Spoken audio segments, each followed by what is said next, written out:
racing. All six off squarely. Secret Potion in search of two in a row with some speed. Secret Potion's 25-1. Calibrate off the layoff is second. Tony's Tappet in tightly, throwing the head up too. Tony's Tappet just off the heels of Calibrate. Absolutely wants to fly and is being restrained. Overtaken by Unified Dreams, the Brooksfield's champion third, and joined by Slim Slow Slider, who's wide around the turn, and Tonka Warriors only 3 lengths last. They're covered by 2.5 now, all 6 by 2.5. Up the barn side they go. Calibrate pulls the leading man to the lead. Calibrate leads it by an ever-widening half. After that, Secret Potion, Slim Slow Slider outside of them. Tony's Tappet creeping through to the inside with 3.5 to travel. Tonka Warrior still waiting for a safe place to run to the inside of Unified Dreams, and they're still covered by 2.5, 3 lengths now. They have 3 furlongs to travel. Secret Potion, this long shot, makes a move on Calibrate. Those two travel in perfect harmony, and Tappet looking to win 4 in a row, all bottled up to the inside of Tonka Warrior, who shoved on. Then it's Slim Slow Slider and Unified Dreams. Secret Potion in front. Calibrate's tired. Tony's Tappet, ample opportunity to the inside if good enough. Here's Tonka Warrior surging on the outside. Tony's Tappet, Tonka Warrior, and Secret Potion, but Tony's Tappet is too good again. Handles the distance and wins 4 in a row.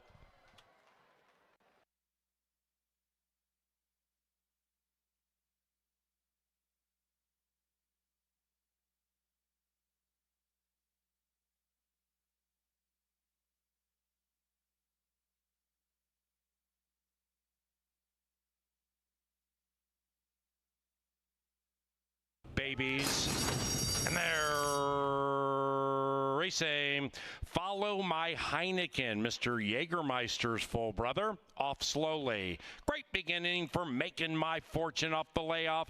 Indy Freedom is a firster with good early speed. Perry County shoved on to keep up, 3 out of it. Indy Freedom bet down to 4 to 5, runs away by 2. After that, Follow My Heineken. Check that, Tap the Kid, then Follow My Heineken, and Honor the Giants is last and 13 out of it. Indy Freedom blazes the trail. Indy Freedom leads it by 2.5. Perry County Making My Fortune. Outside of that, Tap the Kid. Firster, Follow My Heineken has 8 to make up to leave them punch drunk. Then it's Honor the Giants, and it come Indy Freedom and Roman keeping that red shadow roll in front. Changes leads beautifully, does so with a 4-length lead. It is Indy Freedom finding the freedom of the winner's enclosure, and just one look, that's all it took for the impressive Indy Freedom. 3-1-5 in race 2.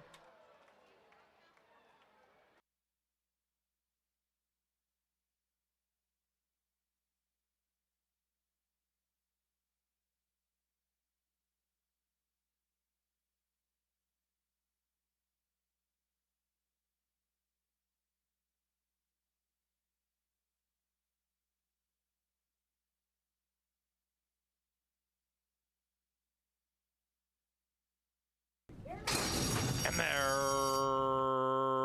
racing. Papa Rizzo being ridden for speed at 6-1, and the 9-year-old is spry on this Sunday, grabs it by 1. Mach 2 is in second, then it's Fly Nightly next. Tuco Bay tracks 4 lengths from the lead, right next to the rail and to the inside of Face Value.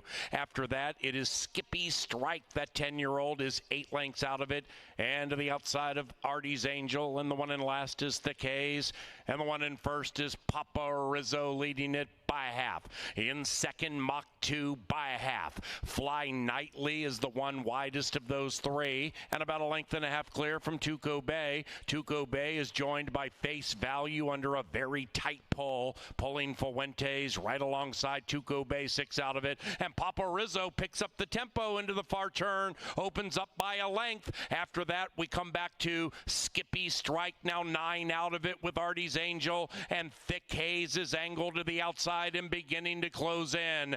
They're off the far turn, chasing Papa Rizzo, trying to be the big daddy 2 consecutive times. Papa Rizzo strides away by 2. In second is Mach 2. After that, it's Fly Nightly, Face Value, fully driven. A length and a half clear from Skippy Strike. Thick Haze, 8 out of it, and here they come. On the far outside, Fly Nightly with Mach 2 trying to run down Papa Rizzo. Face Value between them. Then it's Tuco Bay and Skippy Strike. It is Mach 2, and here comes Tuco Bay surging.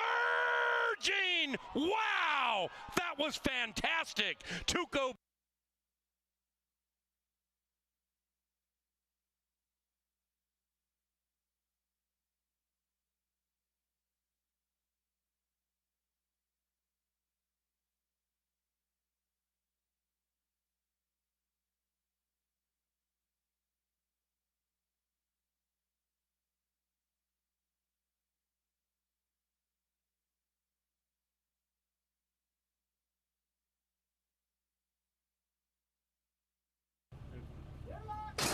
and they're racing. Smooth Dispatch.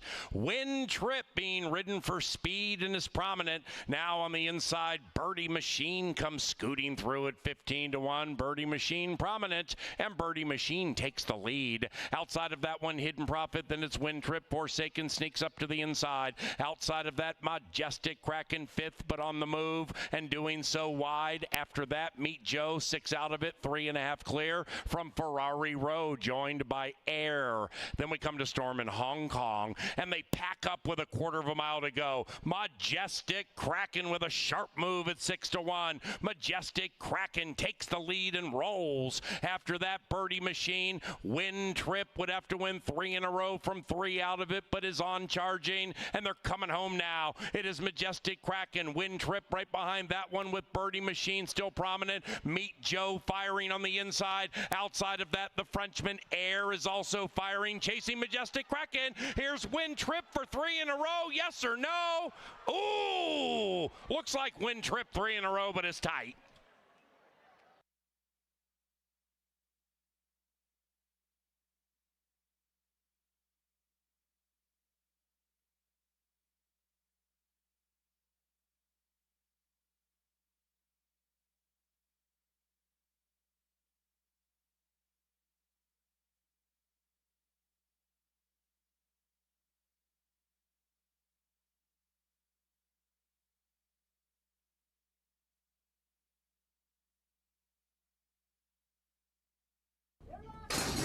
And they're racing, and they broken a line.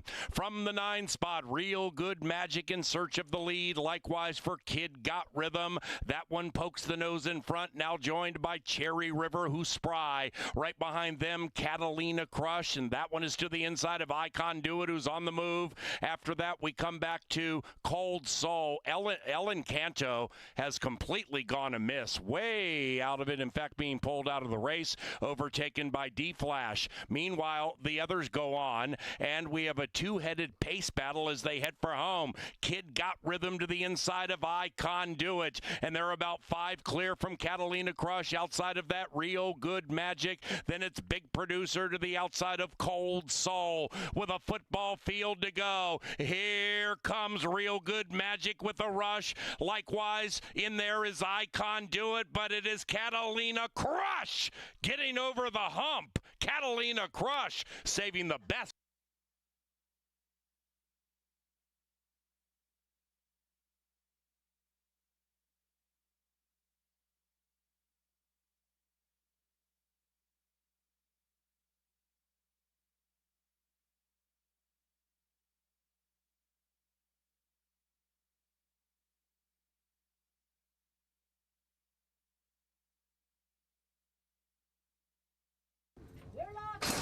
And they're racing. racing. Cocktail Slippers like a shot from the inside in search of that early lead. Chocolate Freckles right there, but is a halfback of Cocktail Slippers who runs away by more than one. 5.5 after that to Kiba Lucky Day to the inside of Pageant Perfect. Then we come back to Frosted Queen, and Pat's Gal is 8 lengths rearmost. Cocktail Slippers with intoxicatingly good early speed. Cocktail Slippers leads it off the far turn. Chocolate Freckles alongside, and Said Duo now is 8 clear from the 8 Pageant Perfect. Behind that one, Kiba Lucky Day, Pat's Gal, and Frosted Queen is now 12 lengths rearmost. And here they come charging down the Canterbury Park stretch. Chocolate Freckles at 3-1 is trying to run away from Cocktail Slippers. Chocolate Freckles, Cocktail Slippers fights back beautifully to the inside, and they are far clear from Kiba Lucky Day. Chocolate Freckles, Cocktail Slippers not done. Chocolate Freckles, Cocktail Slippers, will that chocolate melt? No. 6-2 in a tight photo. 6-2, tight photo, hold them on.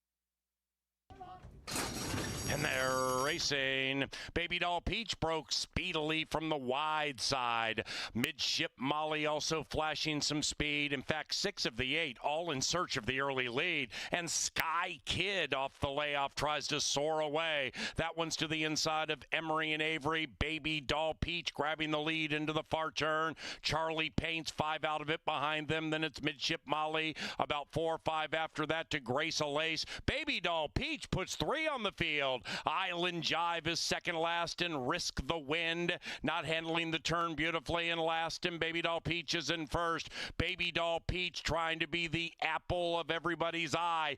Baby Doll Peach encountered by a resurgent Sky Kid. 5 lengths to the good of Midship Molly. Then it's Charlie Paints into the final football field. Baby Doll Peach, Sky Kid, Baby Doll Peach, Sky Kid, 2.5 to 1. Yes, 2, 8, and a photo.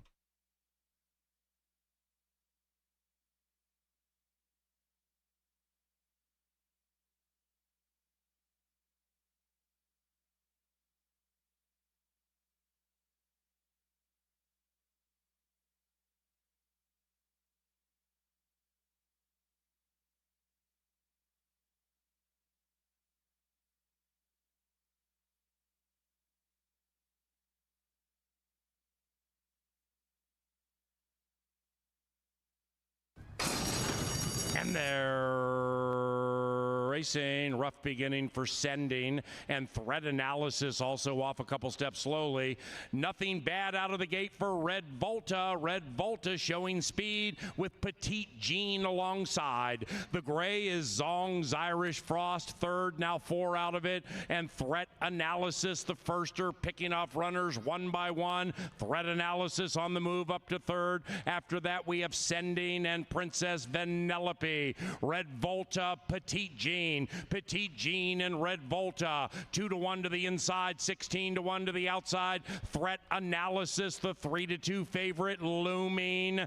The white horse, Zong's Irish Frost, wide and about 8 lengths from the lead. And here they come in the 8th. Red Volta, Petite Jean. Between them, Threat Analysis. Outside, Zong's Irish Frost. We have 4 in a line into the final football field. Zong's Irish Frost, Red Volta, Zong's Irish Frost put a chill over the field.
Ladies and gentlemen, please rise for the playing of our national anthem.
Good afternoon and welcome to Racing from Canterbury Park here in Shakopee, Minnesota. Under overcast skies, we're to be announced on our track condition on the main track. We know we are off the turf, and we thank you for staying with us in this short delay.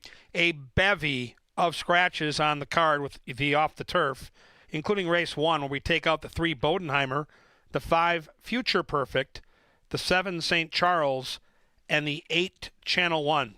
Race 1, take out 3, 5, 7, and 8. Race 1 does start the 50 cent. First 5, pick 5. Race 2, just a workout to be added for the 1 horse, 3 furlongs, 35.87. Breezing. Race 3, take out the 1 Star Mission, the 9 Commissioner Oscar, and the 10 Reds Mr. Z. Race 3, again, off the turf, take out 1, 9, and 10. That's a 1-mile race on the main track. And the updated condition of the main track, it does remain fast. As you can see on our television monitors, we are fast and off tonight.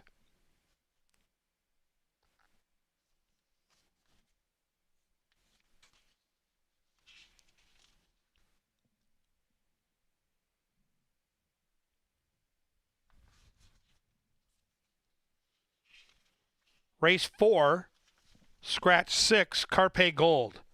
Race 4, take out that 6. The 5th race will now be run at a 1.25 miles. The main track, 1.25 miles main track, Kentucky Derby distance. Scratch 1, Mark and Greeley. 2, Rejection Hertz. 4, an Esperado. 5, Glendale. 6, Warchest. 7, Super Wise. There'll be no place in show, no trifecta. 1.25 miles main track for the 5th, and we also have the scratches of the 9, Zumarudi, and the 11, Sarge's Sermon. No place, no show, no try, no super in that 3-horse race.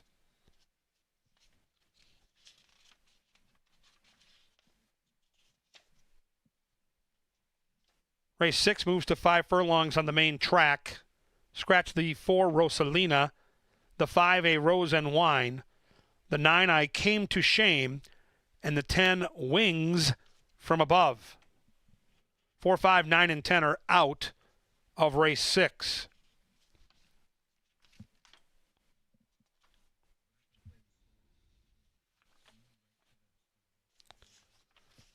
Races 7 and 8, thankfully, are free and clear. No changes in the late double. Let's quickly move to the TV studio here in the press box for an update on everything important here at the park. Angela Herman and the maestro, Jeff Madey. Well, thank you, Kevin Gorg. Here we are in the First Bet studio. Off the turf tonight. Main track fast, however. Fast, you got all the scratches. A lot of things going on, Angela Herman, at Canterbury Park. A decent race card tonight. It kind of exploded a little bit, but you know what? There's going to be a winner in every race, and you can cash a ticket in every race.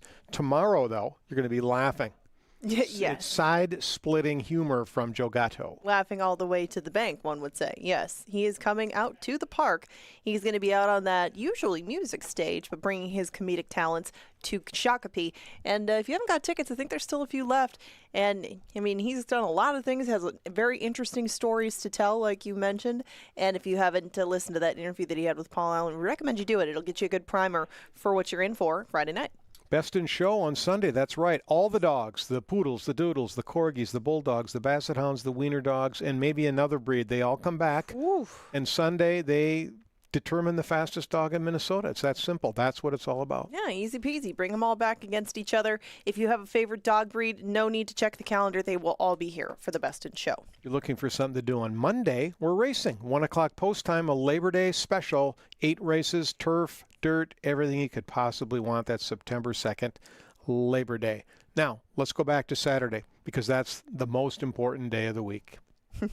It is. It's the Festival of Champions. It's when strut stuffing goes on as far as the Minnesota breds go, the very best in each of these divisions.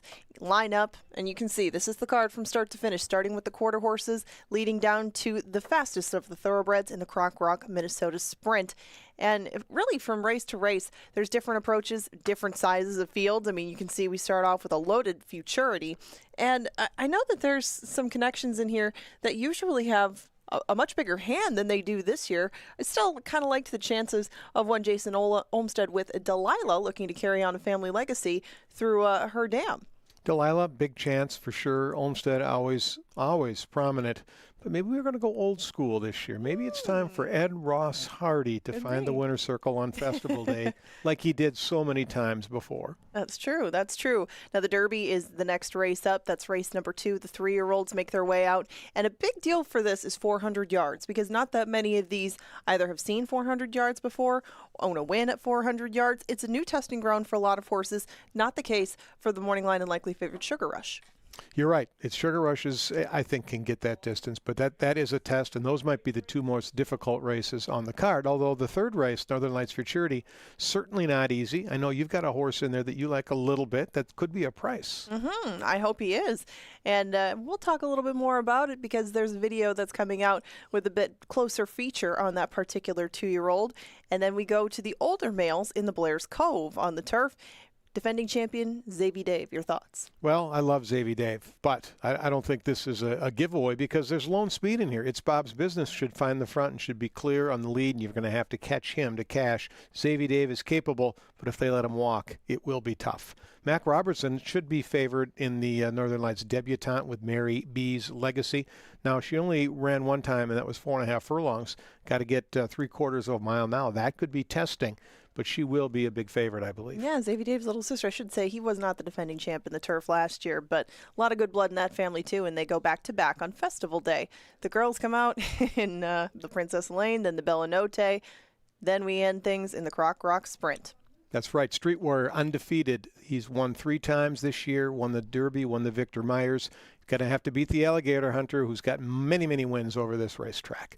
Now, we had a chance to talk with her. We just double back to that, the Blair's Cove. And Virginia Peters has a horse named Found Jordan. Now, you don't hear much about Virginia Peters. She has a small stable. She actually only has 1 horse remaining. That horse, however, is named Found Jordan. He's in the Blair's Cove. I think he has a chance. Let's take a look.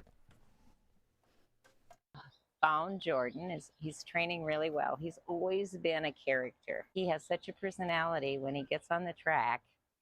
If he doesn't think he's done enough, coming off the track can be a real challenge for my rider, because I always have to tell everybody coming off the gap, heads up. All I can say about him is that he's kind and gentle, and he's a good horse for a grandmother to work with. Well, it's so important for Minnesota to showcase our Minnesota horses, and Found Jordan actually is Minnesota sired, Minnesota bred, and Minnesota owned, and we need more of those kind of horses. I'm guardedly optimistic. He always just runs up to what he has to do. He's so darn smart. It's scary sometimes. So this would be my first stakes race if I could. If Little Joe, like I call him, Jojo, Found Jordan, if he'd be able to pull this off. And it's always been exciting because all of the color and pageantry and all of those things make it a real special day. Found Jordan, nice one horse stable to have, having a great year for himself. And there's some other names having good years for themselves, but a recent push by Eddie Gallardo creates a tie atop the jockey standings on the Loeffler leaderboard. He's owned this month as far as riders go. Eddie G tied with Luis Fuentes, so they'll battle all the way to the wire. And then in the trainer standings, Mac Robertson, very comfortable lead over Jose Silva Jr. Jose keeps firing, but so does Mac. He just returns fire, and it's going to be tough to catch him. Right. A lot of claiming done by the second, and a lot of Minnesota breds for the first. They should make it very interesting in the last month. There's the free pass performances every Thursday for Canterbury Park. You can check that out if you need them. Download them. Don't forget to play the pick fives, too. We've got 2 of them tonight, 10% takeout. I know you love the pick 5. Yeah, the first 5, the final 5. Going to have to reshuffle some things and reformulate. But, hey, that's what I'm here for. Kevin Gorg is here for, and Paul Allen's for. We'll try to find you winners in these 2 10% takeout pick 5, starting in the first and covering the last 5 races of our card. That's right. The Steam team will dope it out for you. Kevin Gorg is going to take a look at the opener here. The horses are saddled. They'll be coming up soon. The race is 12 minutes away. It's time for action. The track is fast. Kevin, what do you got? Well, it's a whole different puzzle to solve now that we are off the turf, and that is a very good look at the horse that I think benefits the most from this surface switch. This horse was a prime player if we were on the turf, but this horse would have to deal with other speed like Bodenheimer and St. Charles. I loved Channel 1 if we were on the grass, but now I'm moving to this horse. I've got Philo Bedeau on top. His turf numbers are still better, but he's good in the dirt, including a win on a wet surface. And I know that the main track is listed at fast, and it looks good. As I sit up here in the Paul Allen perch, not too much moisture. We had the dark clouds, and we had some stormy weather and wind in the area. We didn't get a ton of rain. So this horse, I think, will like the surroundings as we get a steady downpour right now of just a drizzle in the paddock. But his early speed, I think, puts him on the lead. And he'll have to deal with Whistler, the 4, who's also quick. But I think Philo Bedeau might be a little faster. And at 5 furlongs, if he can make the front, he'll be tough to beat. If he gets into a situation where the 4-ball, Whistler, puts too much pressure on him, the horse that just walked by, the 2, is the horse to beat. That's Yo Dog. He is patented on the dirt. He sits off. He pounces. He has good closing kick, and he's got the hot jock. Eddie Gallardo has been phenomenal all year, but he's really heated up here in the last couple of weeks. Yo Dog is going to be a real serious contender when they turn down the stretch. And 5 furlongs is a short race, but boy, this 2 makes a really nice impression in the enclosure. Good look there, guys, in the TV department, getting us a nice view of Yo Dog. Whistler's the other speed. Whistler's, I think, better on the turf. He's still okay on the dirt. He's going to be a pace presence for sure. There's Troy Bethke with Kids Inheritance. He'll have Kelsey Haar legged up on this 6. And this horse is interesting to me. Has won on the dirt, has good tracking speed. I think the cutback from those route races will do Kids Inheritance some good. He's had a little issue with punch in the stretch. Love the workout that Troy Bethke put in this horse on August the 21st, a 47-1 breeze, a bullet work. There's Kelsey. And, Kids Inheritance to me, just like Yo Dog, is going to be sitting off the 1 and 4 who figure to crackle-lackle.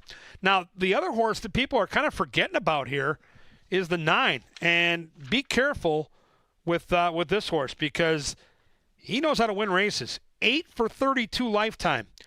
I'm no math wizard, but that's 25% wins on a horse that just seems to fire each and every time out of the gate. Now, the turf form is far significant and better when you look at the past performances for Hertz So Good compared to what he's done on a dirt track. He's 1 for 12 in dirt races, and he's 7 for 20 on the turf. However, little moisture in the ground, outside attack post, really good jockey too. De Silva's had a great meet. I think right now at 8-1, the field's longest shot. That's a horse to at least consider when you're putting together those pick 5 wagers. In fact, this is one of those races with the scratches. If you love somebody later in this sequence, and I think a lot of people in race 4 are going to single the 3, Cat on the Prowl, this would be a race where you could sneak the all button through, knowing that there's not going to be a heavy favorite, knowing that all 5 horses here have a shot. There's my top pick. There is Philo Badeau. As the horses, again, adjust your cadence when betting tonight at Canterbury because with the weather, it's going to be a shorter time from the time they get on the track to when they get to the gate. The weather so far looks like it's going to sneak around us, and we're ready for a big night of racing. Enjoy it. We've got 8 on the card and some really fun races late in the card, specifically that late daily double when you get down to both these pick 5s, tricky at the end. Good luck. Good racing. They head down the tunnel. Soon we get the call to the post on a Thursday night at Canterbury Park.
Our bugler, Sir Leonard Dykert, braving the elements and bringing them onto the John Deere Dirt, which is listed as fast. We are off the turf this evening. In the first race, distance is okay, and scratch numbers 3, 5, 7, and 8. Our first 5 with the horse racing low 10% takeout is just a few minutes from now. The first race about 4 minutes away.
2 minutes to race time. Thursdays are provided by Michelob Golden Light and Comcast Xfinity. We welcome our featured groups, Vincent Companies, Stone Arch Advisory Group, Corporate 4 Insurance Agency Event, Herbert's and Gerbert's Corporate Convention, those here with Partner Re, Aon Annual Outing, and Devani's. DAVANNI''S. Pizzas and hoagies at their absolute best.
They're at the gate, and it is post time for the first of 8 on Thursday at Canterbury.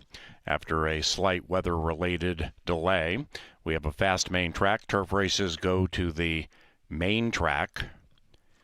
We have a distance change later. Race number 5 is 1 1/4 miles on the John Deere dirt. And with the scratches here of 3, 5, 7, and 8, we are relegated to a quintet going 5/8 on the John Deere dirt. Yo Dog, 9 to 5. Philo Beto, 2 to 1. Whistler, next in. Then Kids Inheritance and Hurt So Good.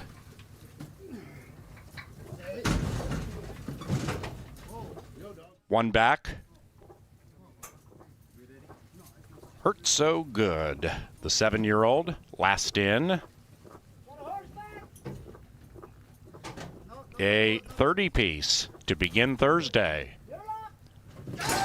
And they're racing 1 and 9, both off terribly. The bookenders completely missed it. Philo Beto recovering okay. And that leaves Whistler with the lead by 2.5. Whistler leads it by 2. After that, we come back to Kids Inheritance, now joined by Philo Beto. Second last out of the gate, flying on the outside, right up to second. Yo Dogs to the inside. And then it's Hurt So Good, missed the start by 5 and is about 5 out of it. They have a quarter of a mile to go. It is Whistler and Fuentes from Philo Beto. Whistler leads it by 2 from Philo Beto as the rain begins to fall again here in Shakopee. Yo Dog trying to sneak through on the inside. Outside, Hurt So Good finishing interestingly into the final 150. Whistler has had it all his own way, and Whistler is gone.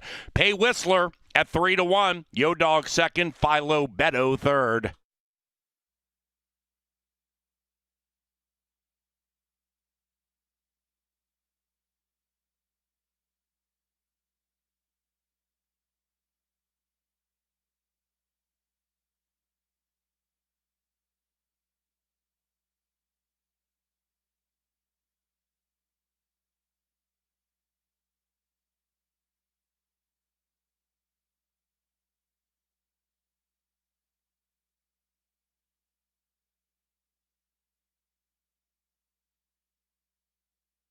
Number 4, Whistler gets the money as the third win wagering preference. It is 4-2-1-9, and it's unofficial.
Race 1, official.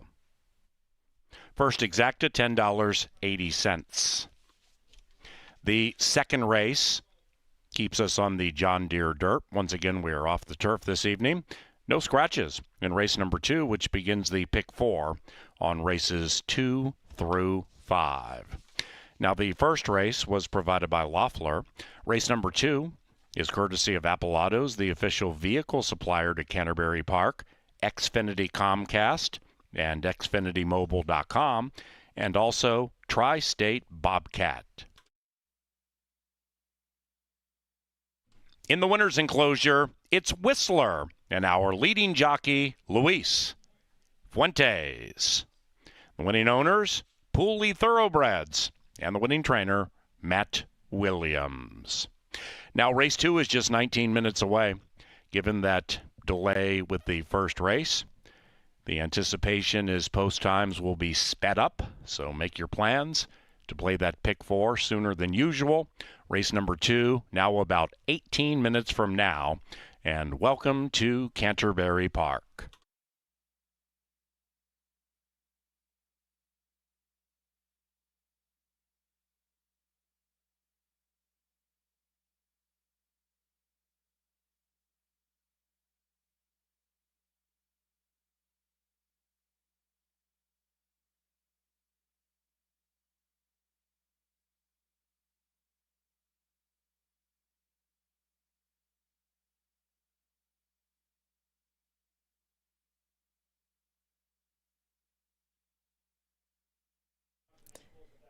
Each week, the Minnesota HBPA honors a groom for the hard work they do on the backside, and this week's Groom of the Week is Omar Morales from the Tony Rengstorff barn.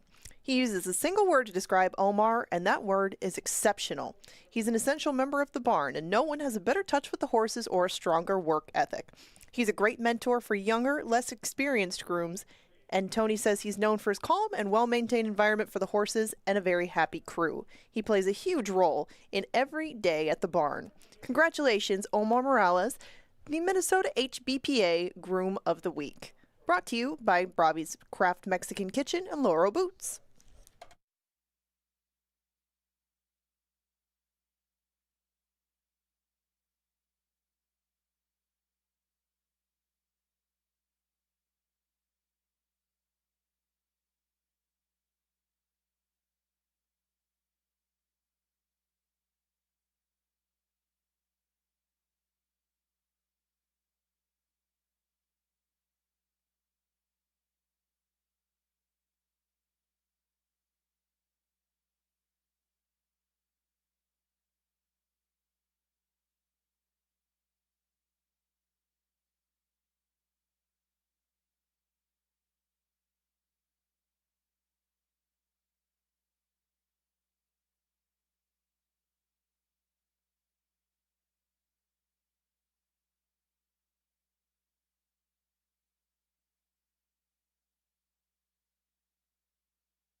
racing. 1 and 9, both off terribly. The bookenders completely missed it. Philo Beto recovering okay.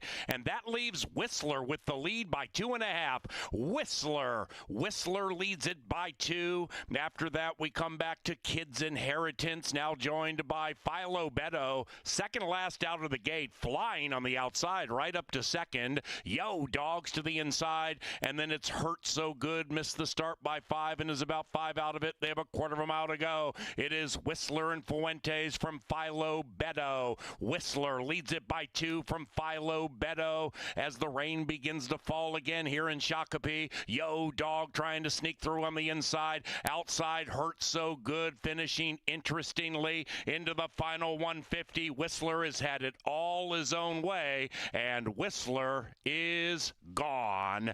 Pay Whistler at 3-1. Yo Dog second, Philo Beto third.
Want a great sandwich to enhance your day at the park? Stop by Bo Diddley's Soup and Sandwich on track level. Bo Diddley's is a Minnesota original, crafting sandwiches on freshly baked Cold Spring Bakery bread and loading them with customizable fresh toppings. To celebrate 43 years of Bo Diddley's, listen to this tasty Race 1 offer. If the Exacta Trifecta or Superfecta pays at least $43, receive a free bag of chips with any sandwich purchase after Race 1 and until the starting gate opens for Race 3. Get some long shots home in Race 1 and get your Bo Diddley sandwich with a free bag of chips.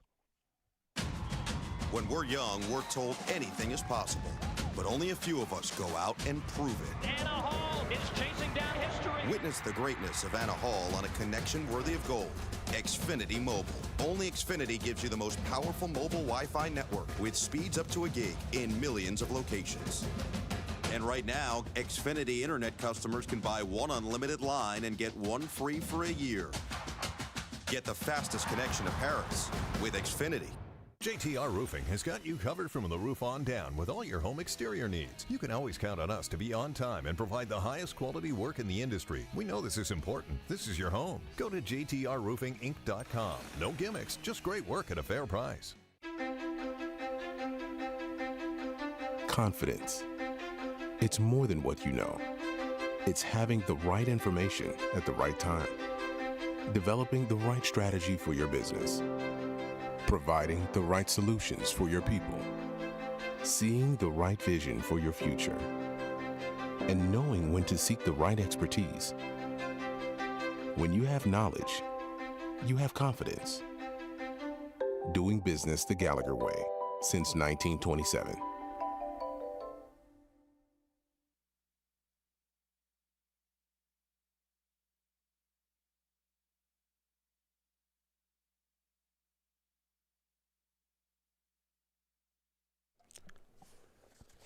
All right, we're back now in the paddock getting ready for race 2 here at Canterbury, a 6-furlong maiden special weight race. Let's start with number 1, Percy Road. Luis Valenzuela gets the call for Bruce Rieken on this one. 0 for 11 is pesky, no doubt about it, but a proven closer. This horse, if you go back to his form at Oaklawn Park, and then even in the race behind 86 Chevy here back in June at Canterbury, you can expect Percy Road's going to be off the pace. You can expect some late alacrity from the inside marker. Number 2 is a tough read for me. Flash Humor is absolutely good enough to win this race for Miguel Angel Silva and the Thumbs Up gang. You got Barejas, the go-to rider. You got a horse that's kind of been in and out and been flashing speed, not sustaining the speed, but the buyer numbers tell you this horse is a prime player. And if you believe that Cloudy Day bet the gray, we got plenty of clouds here in Shakopee. And this horse, to me, 5-2 morning line looks like a value right now up on the board. That is way too big a price on Flash Humor. 3 is the Man, the Myth. Chip Woolley is a Kentucky Derby winning trainer. This is the grandson of the great Real Quiet. G-Rod gets the call. The dirt race that this horse shows on paper wasn't great. So I'm going to tab this one for a turf race down the road. I'm not going to take a swing at all here with the 3 on any of my exotic wagers. I'm on the 4. I'm on the first-time starter. Novogratz looks like he's going to win this race. I couldn't decide between the 4 and the 6, but I saw the forecast. I see Spikestown as the sire. I see some good workouts, a hot jockey in Gallardo. So I'm going to just take a flyer on a firster that I think is well-bred and is well-meant. I'm going to try Bavaria Road here, the 4, to upset the barnmate, the other Novogratz horse, to the outside. Bobby Klein has the 5, Tell Him I'm Coming. We're getting into the too many tries territory. 0 for 13 is very pesky. Like the 1 Percy Road, you can expect to close here. You can expect the horse to come charging down that stretch, but just gives this horse way too much to do. Always gets out of the gate, sits back, and makes one big run. And on the main track, especially with some moisture in that track, that is not a recipe for success. I can see the horse hitting the board. I do not think the horse is a big-time win contender. The horse you're going to have to beat, it's the 6 D'Angelo. This is the obvious horse on paper. Carmona for Mac. I didn't love the turf effort last time, but the dirt race probably wins that he shows on paper. July the 25th, they went fast. 111-3, and this horse lost by a neck behind Bay Boss. The horse that he was well clear of was Ask Arthur in 3rd, and Ask Arthur's returned to win nicely. We have a workout here that looks good. I mean, the 6 is really hard not to love. Like I said, I took a swing on the 4, but most likely winner is the 6. I was looking for a better price, and we'll see if that price ends up being bettable for me. Joe Novogratz has this race cornered. The horse that could be the X factor, though, is the 2, and that's the value on the board right now, Flash Humor. If you're going to do any exacta bets, maybe a pick 4, sneak that 2 horse in the mix. I just think right now the horse is being overlooked and might be one of those long shots that hops up and runs a big race. Race 2, 6 furlongs on the main track. Remember, when you're putting those pick 4s together, we are off the turf tonight, and it's a shorter time from when you see these horses in the paddock to when they get to the gate. So keep an eye on that. Get your bets in, and good luck here in race number 2.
Six-pack walking onto the John Deere dirt, which is fast, beginning the first pick 4, and we're 5 minutes from it.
Into the gate they go. It is now race time.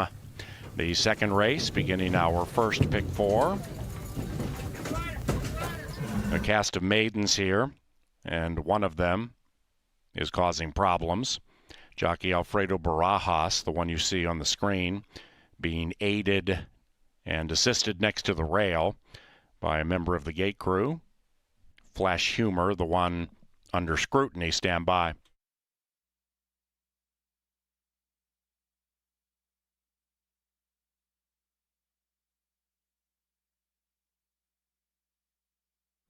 Backing out that 2.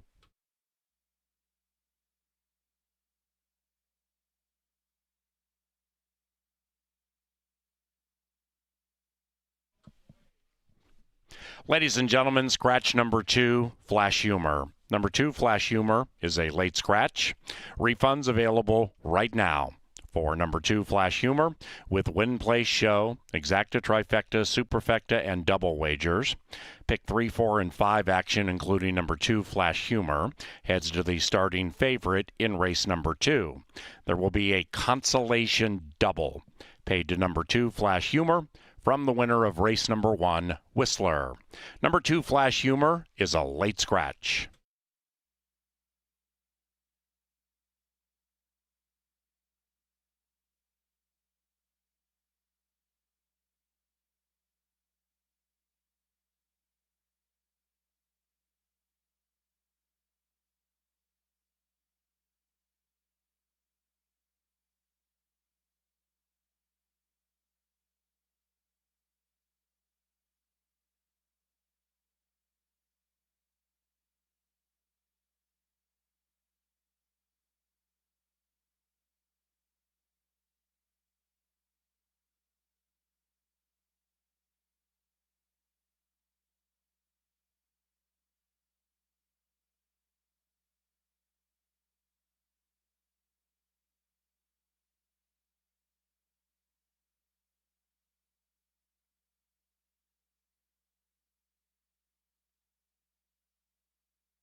Back into the gate they go for the second. Sans Flash Humor. He was a late scratch.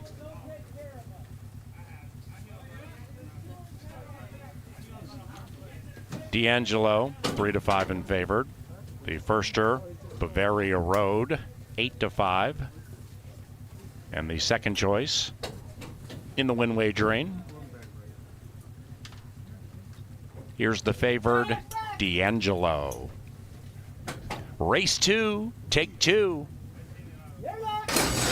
and they're racing, and they've broken a line. D'Angelo came out of the gate like a shot. Bavaria Road is a firster with good early speed. Inside of that, the man, the myth, watching that breakneck pace battle from 6 out of it, and far, far clear from Tell 'em I'm Coming. And Piercy Road begins to scoot up through the inside, but 15 out of it. D'Angelo has the lead from Bavaria Road, and D'Angelo attempting to discourage that first-time starter, runs away by 1.5. Bavaria Road in second by 7. The man, the myth is next. Then it's Piercy Road, second last but running on, and in last is Tell 'em I'm Coming. D'Angelo still leading it from a tenacious Bavaria Road. Bavaria Road ridden rigorously, and D'Angelo cruises along to the outside, and now Carmona asks the question, and it's D'Angelo leading it by 1.5. Bavaria Road. Piercy Road is in third, continuing to chug away, 7 out of it. After that, it's Tell 'em I'm Coming. It is D'Angelo. D'Angelo splashes along, spotless cap to boot, to a maiden breaking score. 6-4-5 in race 2.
Number 6, D'Angelo, ran first, 6-4-5-1 in a speedy 110.76, and the results are unofficial.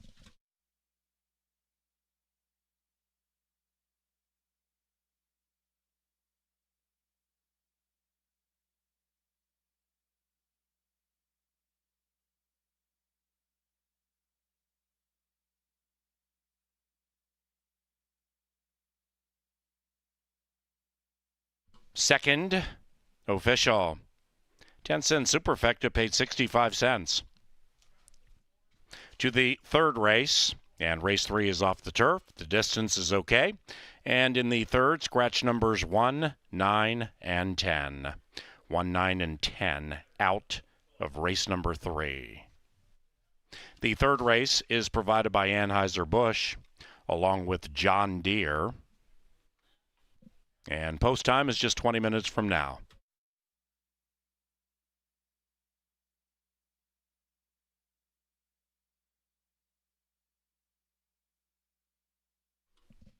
Pick 3, 4, and 5 wagers, including the scratched Flash Humor, went to the starting favorite and winner, number 6, D'Angelo.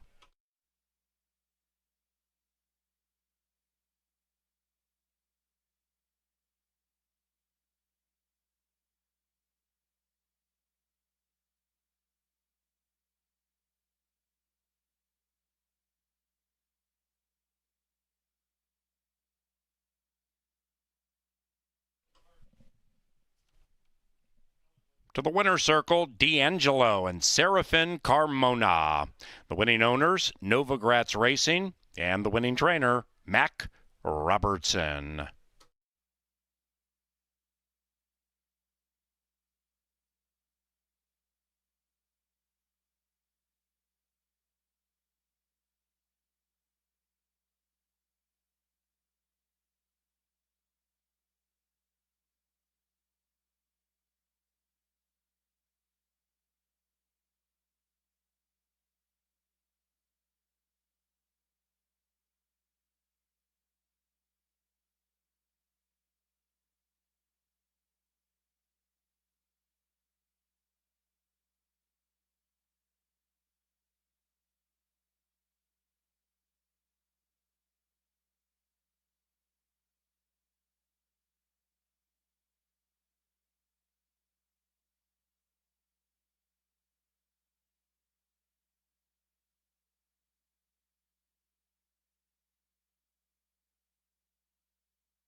racing, and they've broken a line. D'Angelo came out of the gate like a shot. Bavaria Road is a firster with good early speed. Inside of that, the man, the myth, watching that breakneck pace battle from 6 out of it, and far, far clear from Tell 'em I'm Coming, and Piercy Road begins to scoot up through the inside, but 15 out of it. D'Angelo has the lead from Bavaria Road, and D'Angelo attempting to discourage that first-time starter, runs away by 1.5. Bavaria Road in second by 7. The man, the myth is next. Then it's Piercy Road, second last but running on, and in last is Tell 'em I'm Coming. D'Angelo still leading it from a tenacious Bavaria Road. Bavaria Road ridden rigorously, and D'Angelo cruises along to the outside, and now Carmona asks the question, and it's D'Angelo leading it by 1.5. Bavaria Road. Piercy Road is in third, continuing to chug away, 7 out of it. After that, it's Tell 'em I'm Coming. It is D'Angelo. D'Angelo splashes along, spotless cap to boot, to a maiden breaking score. 6-4-5 in race 2.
Hey, grab me one too.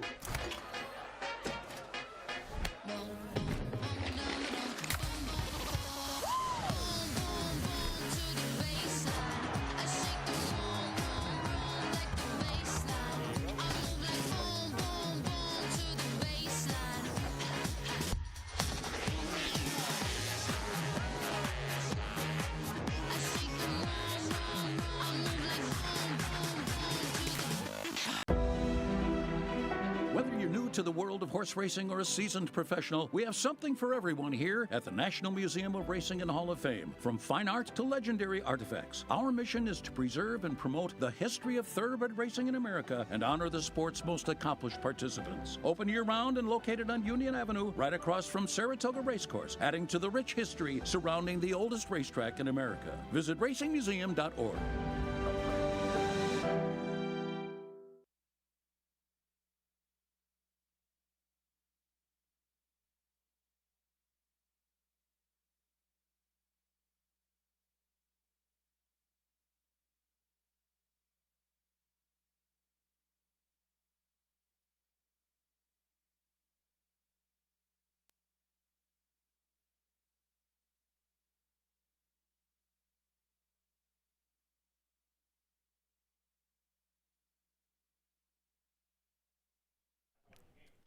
We're 13 minutes away from race number 3. This one is off the turf. And if you would please scratch the 1, Star Mission, scratch the 9, Commissioner Oscar, and the 10, Reds, Mr. Z. They are in the saddling enclosure right now. You have a slight 2-1 favorite in My Calante. But the horse that I took on the turf and I'm going to stick with on the main track is the 2, Cowboy Cause, who now inherits the rail. He's been showing a little bit more speed lately with better breaks and a little bit more distance. You can see that he started his career sprinting down at Delta Downs, but Cowboy Cause, since going 2 turns, has been a much different horse. And even since going into Claimers, coming up to Canterbury, been a much different horse.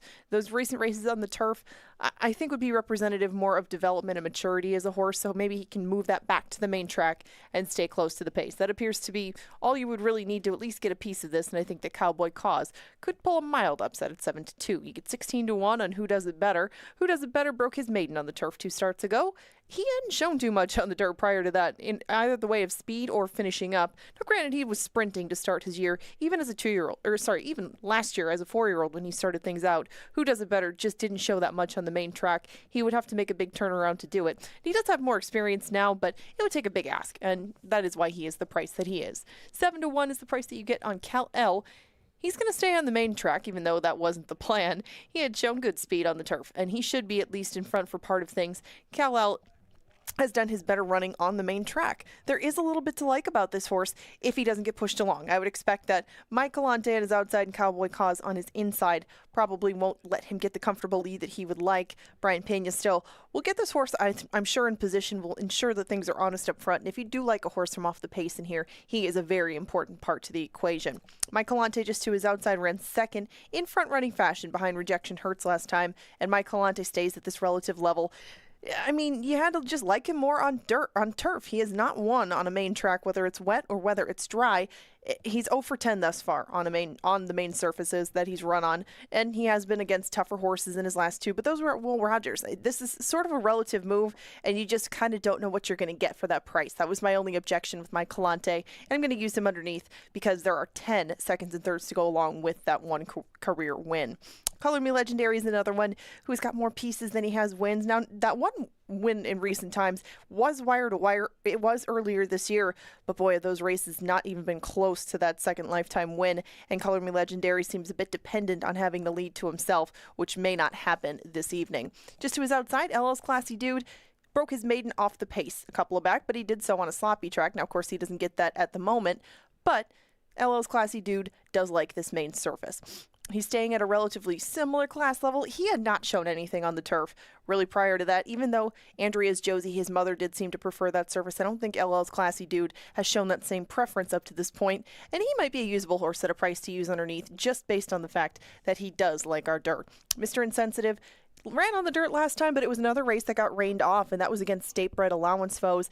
This seems like a pretty decent move. I mean, it's a little bit of class relief, but not an overabundance of it. He is one who can stay closer if need be, and Barajas knows him very, very well. I'm not surprised that these two are taking money, and with the outside positioning, he can really get a good gauge as to how the pace is setting up in front of him, and Mr. Insensitive is a pretty live player in here, as the board would point out. However, I would still demand a little bit bigger price than that, because you do see a lot of that model with a lot of seconds, a lot of thirds, not a ton of wins in race number 3. That's the group of them. They're off the turf. They're headed straight out to the track and to the gate. You got about 9 minutes if you want to get those plays in. You have win, play, show, exact, try, super, double, and pick 3 options on the wagering menu. Good luck.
And the third race is not on the turf. The distance is okay. Main track fast.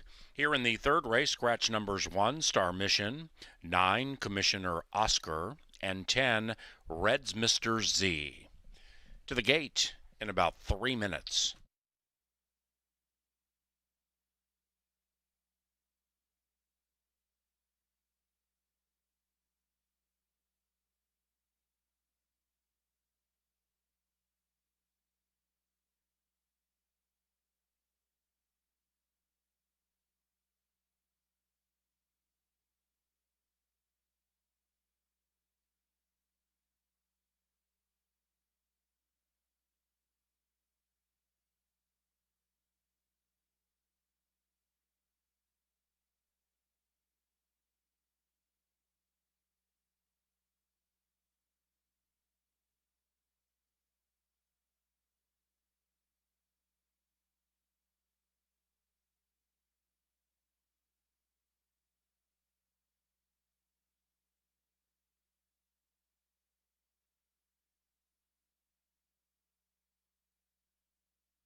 In touch with the gate, it is now post time. Post time for race number 3.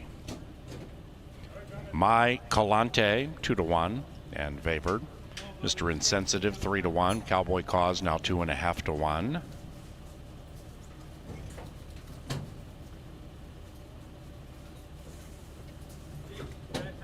I know. He's being an asshole, man.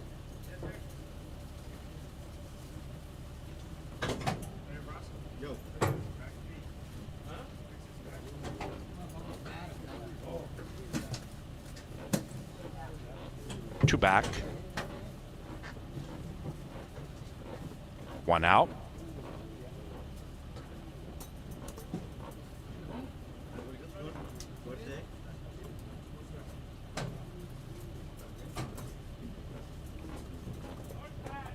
The Canterbury Park starter is Oscar Quitos.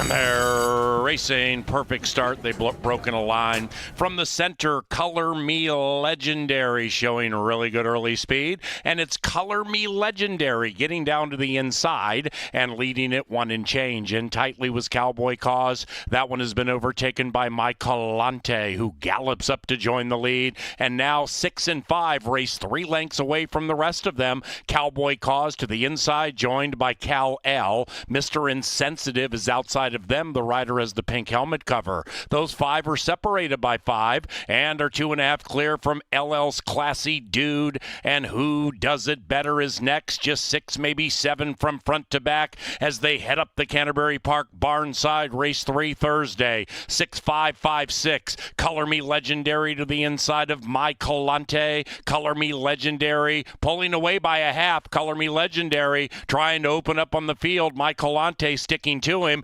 Mr. Insensitive on the move in third. Cal L ships all in, 4 out of it. 2.5 to the good of Cowboy Cause, who's 2.5, 3 clear from Who Does It Better. LL's Classy Dude is now 10 out of it. Round about the quarter pole, My Calante, Color Me Legendary, Mr. Insensitive on the 3 wide side. Cowboy Cause right behind them, 3 lengths from it, and up goes My Calante. My Calante trying to say adios. Cowboy Cause running a wonderful race to the inside of Mr. Insensitive, and Color Me Legendary is also right there, but it's My Calante to gallop to victory at 3.5-1, 5-2-8 in race 3.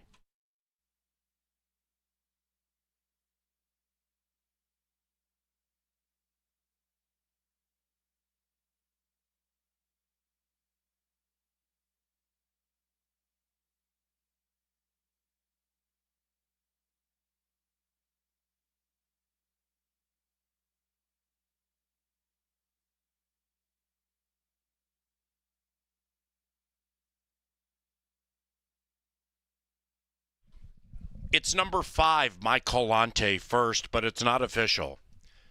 5-2-8-6.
And the third race is official. Exacta $11.50. Trifecta nearly $8 for 50 cents. Superfecta $6 and change. Double $12.80. And the first pick 3 paid $25.40. Race number 4 is on the John Deere Dirt, which is fast. Scratch number 6, Carpe Gold. Race 4 is provided by Jim Beam elegant, smooth, refined. And by Busch Light, a proud sponsor of racing at Canterbury Park.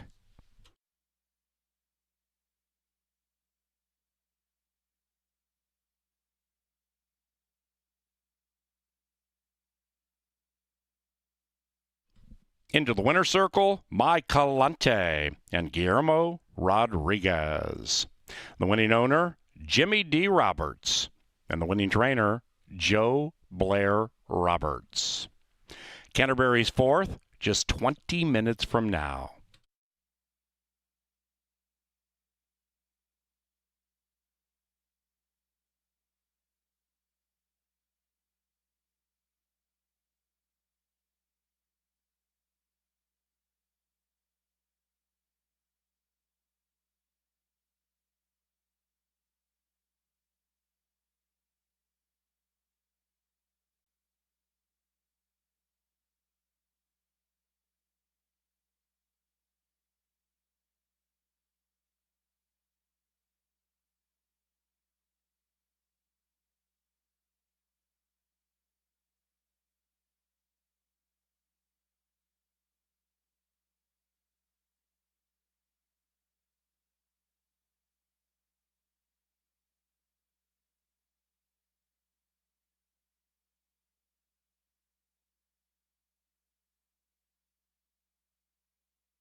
And they're racing. Perfect start. They've broken a line. From the center, Color Me Legendary showing really good early speed. And it's Color Me Legendary getting down to the inside and leading it one and change. In tightly was Cowboy Cause. That one has been overtaken by Mike Calante, who gallops up to join the lead. And now 6 and 5 race 3 lengths away from the rest of them. Cowboy Cause to the inside, joined by Cal L. Mr. Insensitive is outside of them. The rider has the pink helmet cover. Those 5 are separated by 5 and are 2.5 clear from LL's Classy Dude. And Who Does It Better is next. Just 6, maybe 7 from front to back as they head up the Canterbury Park Barnside race 3 Thursday. 6-5-5-6. Color Me Legendary to the inside of My Calante. Color Me Legendary pulling away by a half. Color Me Legendary trying to open up on the field. My Calante sticking to him.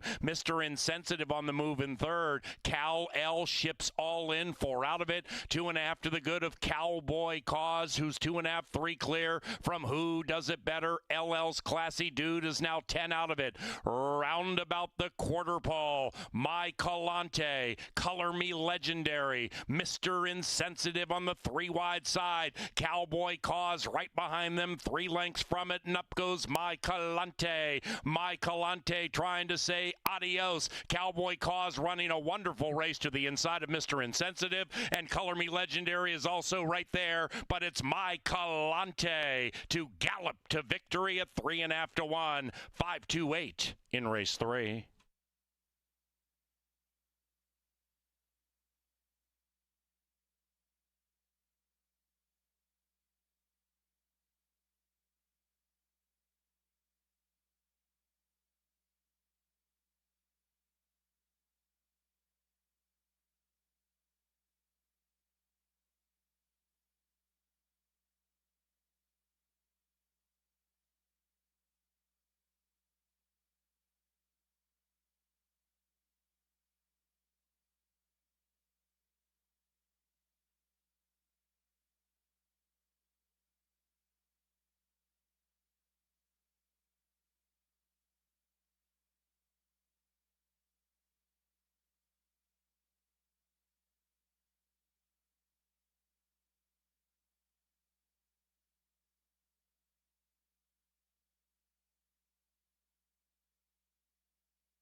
Kevin Gorg, Angela Herman with you in the studio, getting ready now for race number 4, Ange. And any trends you can notice as the rain continues to pelt down here in Shakopee?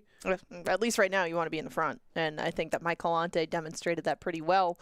Even though they did go, pretty average pace, I think you really thought that some of the horses like Mr. Insensitive, Cowboy Cause were going to come up and go by, and he had more left in the tank.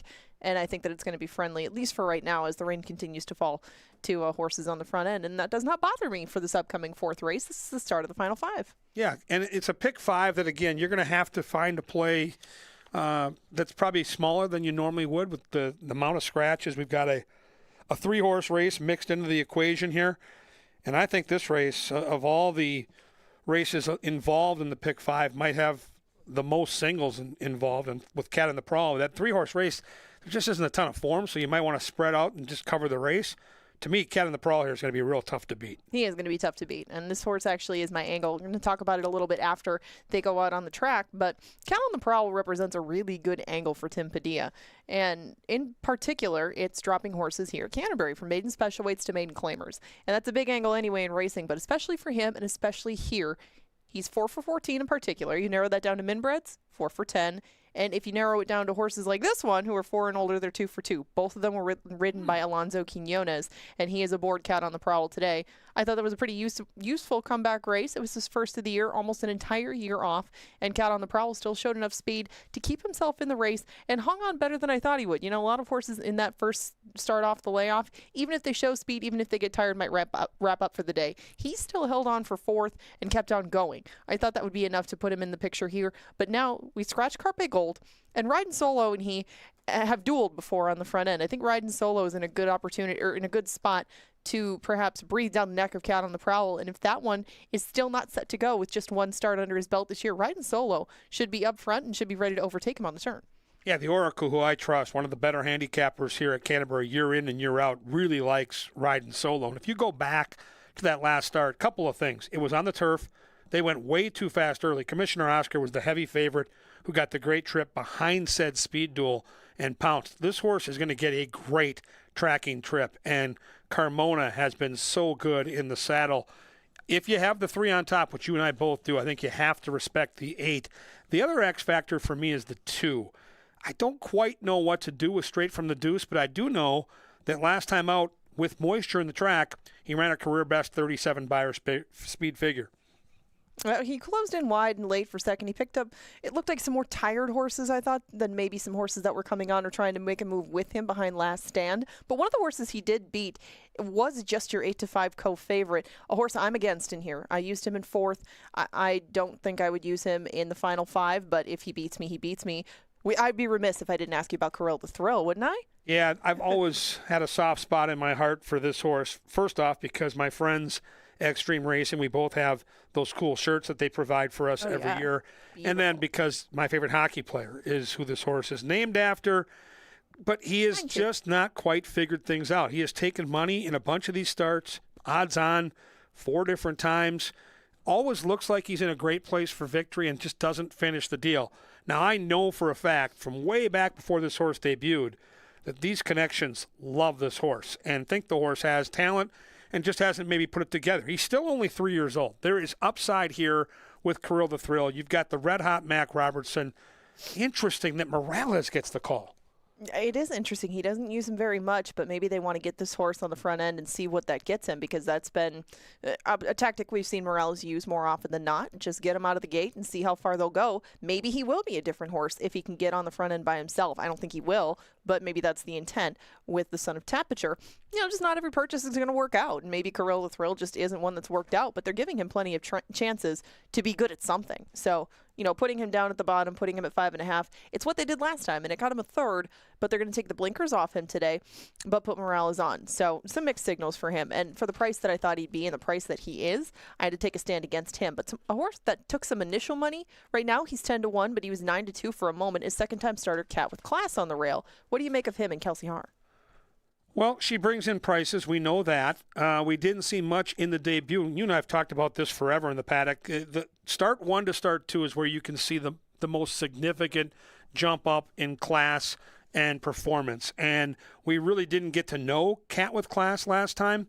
But we do know the horse took some money. Bet down to 15-1, which doesn't sound like a lot, but the horse did take some cash. As you mentioned, took some money early in the betting today. There's just nothing on paper with that first start. 8-horse field never really made a run. It was in 8th the entire way around the track. So I'm still in wait-and-see mode.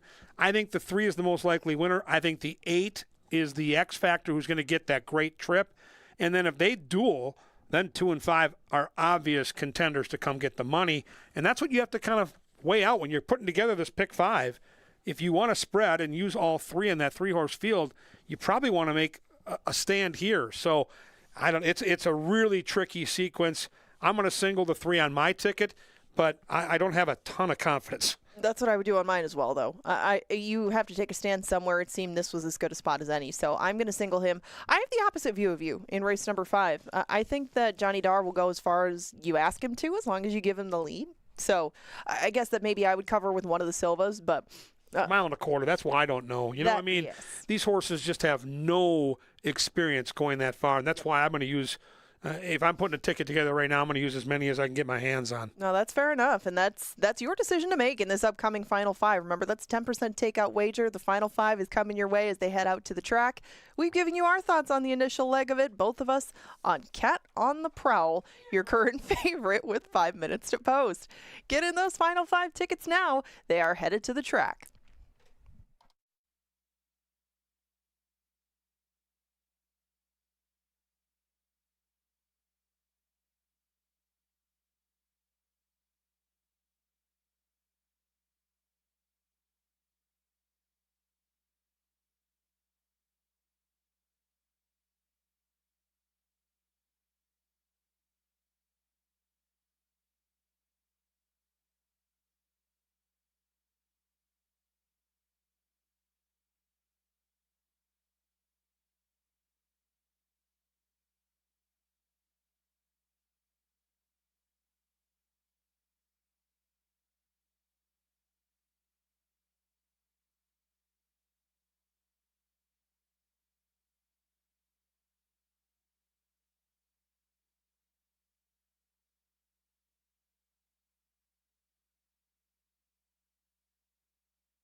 And here they come for the 4th race. We are just about 2 minutes from it. Scratch number 6, Carpe Gold.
They've arrived at the starting gate, and it is now race time. Into the gate they go in the middle stages of the Thursday card. It is a 4-day racing week for us at Canterbury. Back at it Saturday at 5 for Festival of Champions Day. Best in Show. All the dog breeds race against each other on Sunday. Then Labor Day racing at 1 o'clock. Cat on the Prowl, 3-2. Kirill the Thrill, 2-1. Sweet Bodymeister next in with Cat on the Prowl. And Riding Solo in the spanky clean colors, last in line.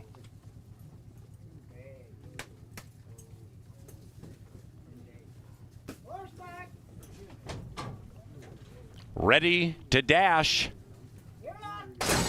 And they're racing. Swift beginnings for all. Riding Solo outbreaks the field, and the one to the far outside with a killer crossover gets down to the inside, doing so speedily. And it's Riding Solo and Carmona opening up by 2. In second is Cat with Class, about to be joined by Kirill the Thrill on the move. Sweet Bodymeister on the move. Cat on the Prowl is shaken up very, very hard, beginning to close in a smidge, about 5 out of it, and to the outside of Straight from the Deuce. Then we come back to Legacy in the Making, who's wide. Around about the quarter pole, Riding Solo at 4.5-1 still has the lead. Riding Solo looking to find the highway home. Kirill the Thrill is outside of that one. Right behind them, Straight from the Deuce. Cat on the Prowl has to do a lot more on this class drop to win. Into the final furlong, Riding Solo, gate to wire on his mind. It is Riding Solo finding more into the final football field, and Riding Solo has stolen it. 8-5-2 in race 4.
And the fourth race is official.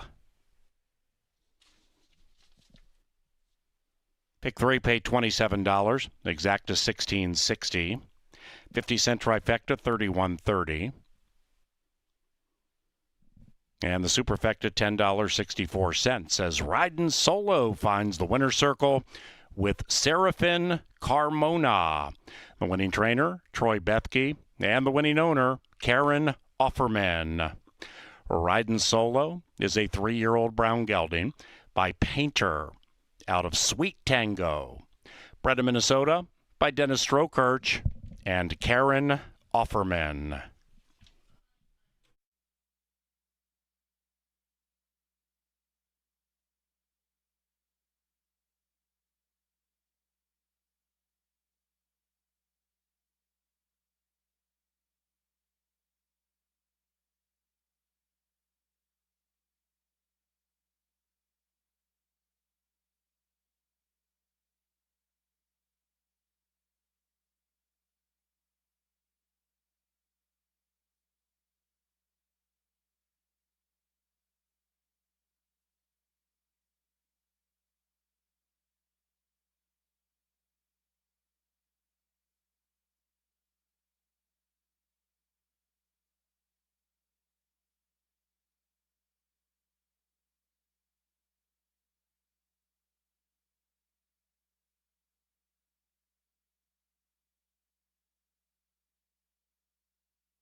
And they're racing. Swift beginnings for all. Riding Solo outbreaks the field, and the one to the far outside with a killer crossover gets down to the inside, doing so speedily. And it's Riding Solo and Carmona opening up by 2. In second is Cat with Class, about to be joined by Kirill the Thrill on the move. Sweet Bodymeister on the move. Cat on the Prowl is shaken up very, very hard, beginning to close in a smidge, about 5 out of it, and to the outside of Straight from the Deuce. Then we come back to Legacy in the Making, who's wide. Around about the quarter pole, Riding Solo at 4.5 to 1, still has the lead. Riding Solo looking to find the highway home. Kirill the Thrill is outside of that one. Right behind them, Straight from the Deuce. Cat on the Prowl has to do a lot more on this class drop to win. Into the final furlong, Riding Solo, gate to wire on his mind. It is Riding Solo finding more into the final football field,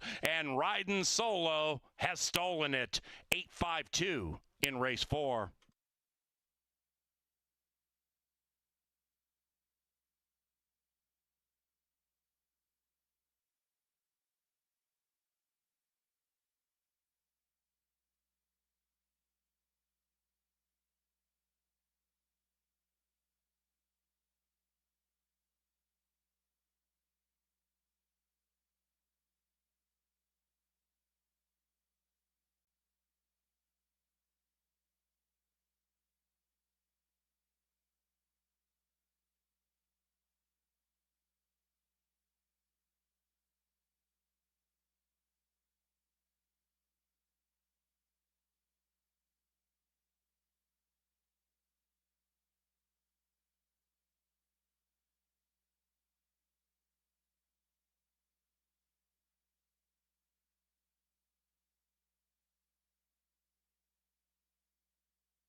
to fall again here in Shakopee. Yo Dog trying to sneak through on the inside. Outside Hurt So Good finishing interestingly into the final 150. Whistler has had it all his own way, and Whistler is gone. Pay Whistler at 3-1. Yo Dog second. Philo Beto third. And it's D'Angelo leading it by 1.5. Bavaria Road. Piercy Road is in third, continuing to chug away, 7 out of it. After that, it's Tell 'em I'm Coming. It is D'Angelo. D'Angelo splashes along, spotless cap to boot, to a maiden breaking score. 6-4-5 in race 2. Insensitive on the 3 wide side. Cowboy Cause right behind them, 3 lengths from it, and up goes My Calante. My Calante trying to say adios. Cowboy Cause running a wonderful race to the inside of Mr. Insensitive, and Color Me Legendary is also right there, but it's My Calante to gallop to victory at 3.5-1. 5-2-8 in race 3.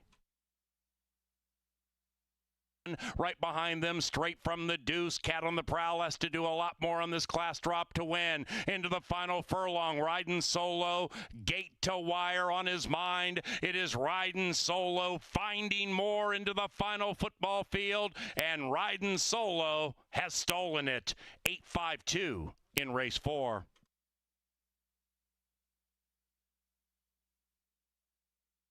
In Granite Falls.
All right, fans, this is going to be an interesting race. We don't get a lot of 1 1/4 races on our main track. This is the exact dimensions of the Kentucky Derby at Churchill Downs. Dirt, 1 1/4. And horses here that have never even imagined to go this far, especially the horse we're looking at right now, the speedy Johnny Darr. Johnny Darr comes off an excellent effort. Off at 10-1, did all the dirty work last time. West Island sat off and pounced on the class drop. This is Jose Silva, who's had a great meet, winning at a nice 21% clip. Pena gets the call, and it's just going to come down to whether the horse wants to go this far. We have no idea. It's going to be loose on the front. The other 2 horses in this race don't have any natural speed. The 1 1/4 is the question mark, and can you swallow a low price Maybe a single in the pick 4. Maybe you're alive in the pick 5 with a nice upset to start. But Johnny Dar will be my pick, not knowing what he'll do in the final, maybe 3/8, but I think he's going to be loose, and I think that's where you want to be on this track. Coastal Waters has never won on dirt, but comes in to this race in terrific form. The last 5 starts are all good, including that nose victory last time. Will this horse be able to stay within touch, and will this horse get the 1.25 miles? We don't know. Certainly bred to handle it and in career best form. But remember, the horse is 4 for 49. So career best form and all, never won in the dirt. I think by the time we get to the gate, this horse is probably going to be very close to the same odds as Johnny Dar. We'll see. Coastal Waters, good connections. It's a Silva horse. It's De Silva in the saddle, and certainly has that going for him. And, as you look at these horses in the paddock, there's the 10 Redisseur. This is the only horse with wins, and when I say that, on the main track. This horse has 3 main track wins, 1 in a wet track scenario, 2 in a fast track scenario, and the blinkers come off. And I do think this horse can stay within touch of Johnny Dar, even with the blinkers coming off. Last time out was chasing some fast fractions. That's the race that Passed the Cat won from another county. So this horse, I think, is going to be up near the pace, maybe a couple lengths behind Johnny Dar. If Johnny Dar doesn't want to go 1.25 miles, this horse to me looks like a horse, because this horse has won dirt races, that's going to be right there poised to pounce around that turn. So looks good in the paddock, and if you don't want to play one of the favorites, and again, it's a 3-horse field, I think the Redisseur, the 10, certainly has the opportunity here to be in a great position for victory. Interesting race at 1.25 miles. Starts the late pick 4 with races 5, 6, 7, and 8. What are you going to do here? Are you going to single, be brave, or just cover the field? It only has 3 horses with it and move along as the card gets tougher in the late stages. Race 5, 1.25 miles coming up and coming at you next.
The horses have reached the starting gate. It's post time for race number 5. And those of you here at Canterbury Park, this is jockey Kelsey Haar. She's going to be nice enough to co-call this race with yours truly. I'll do the play-by-play, and she'll do the analysis of this 1.25 mile life changer. And we have 3 of them moving in. The first one to go in is Johnny Dar. So we have Johnny Dar, Coastal Waters, and Redisseur. And we have 2 of them in. Are you ready? I'm ready. Going to be the analyst for this race and help us through 1.25 miles. Coastal Waters, even money. Redisseur, 3.5 to 1. And on a wet Thursday at Canterbury Park, we're about ready to go 1.25 miles. And they're racing. Johnny Dar is the gray who jumps out of the gate speedily and immediately puts 1.5 lengths on the field. Redisseur at 9 to 2 is looking to join to the outside. And after that, we come back to Coastal Water. So they're separated by 3 as they pass us for the first time. In the early stages of the race, if you're on Johnny Dar, that's Brian Pena riding this one, what are you looking to do now at 1.25 miles? He looks like he got out of there and got a good position, and just try not to let anybody hit him too much here, and save a little because he's got a long way to go. Now, the opening quarter is 24.93. That's 24-4 with Johnny Dar still showing the way. Redisseur still second. After that, Coastal Waters. And at 1.25 miles, can you tell by watching right now as they head up the backstretch, like who has a tight hold, who is starting to ask their horse to run a little bit? Can you see that at this stage of the race? Yes, I can tell. Obviously, the 3, he's got him held pretty good here, and the 10, he's having a nickel at his to keep up, and the 8, he better get going. So if you're riding the 10 or the 8 with Johnny Dar still showing the way, how do you know when it's time to push the button? Does the horse kind of tell you whether he or she is on or off the bit? The good ones, yeah, for sure. I wouldn't be wanting to let that 3 get much further away from me right here. He's kind of taking it to him. Yeah, Johnny Dar's 1 to 5, prohibitively favored, and is drawing away now. You see Constantino Roman working hard on Redisseur, and then you come back to Coastal Waters about 10 lengths out of it. It's been 3-10-8 every step of the way as they come down the stretch. If you're riding one of the 2 chasing this gray, now you start to think about the owners, right? Like purse money for second or third, right? For sure, for sure. It's hard for those horses to chase down a runaway leader like that. That is Johnny Dar with Brian Pena taking them wire to wire at 1.25 miles. After that, we have Redisseur and Coastal Waters, and Kelsey Haar analyzing race number 5 for us. Did you have fun? Oh, heck yeah. Y'all have a good night. Yeah, have more fun next race, okay? All right. Kelsey Haar, ladies and gentlemen, how about a round of applause for amplifying that 3-horse extravaganza and making her race calling debut.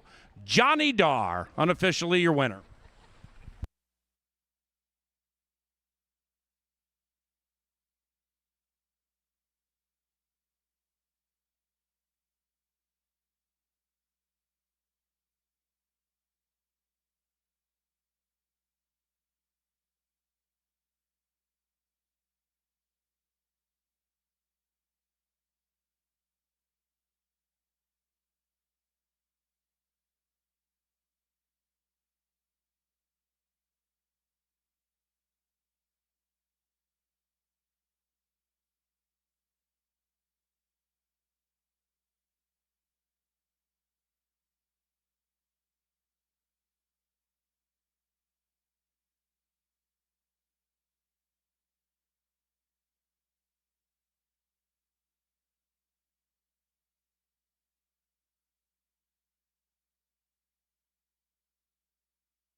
Main track now listed as muddy.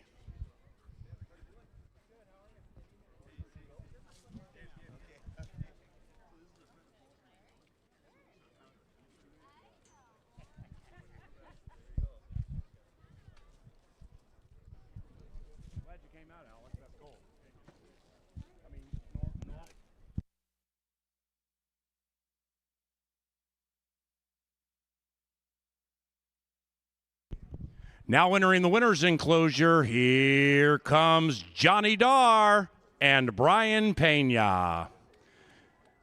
The winning owner, Sergio Salguero, and the winning trainer, Jose Silva Jr. Behold the beautiful gray, Johnny Darr. Race number 6 is 19 minutes from now. Scratch numbers 4, 5, 9, and 10.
And they're racing. Johnny Darr is the gray who jumps out of the gate speedily and immediately puts a length and a half on the field.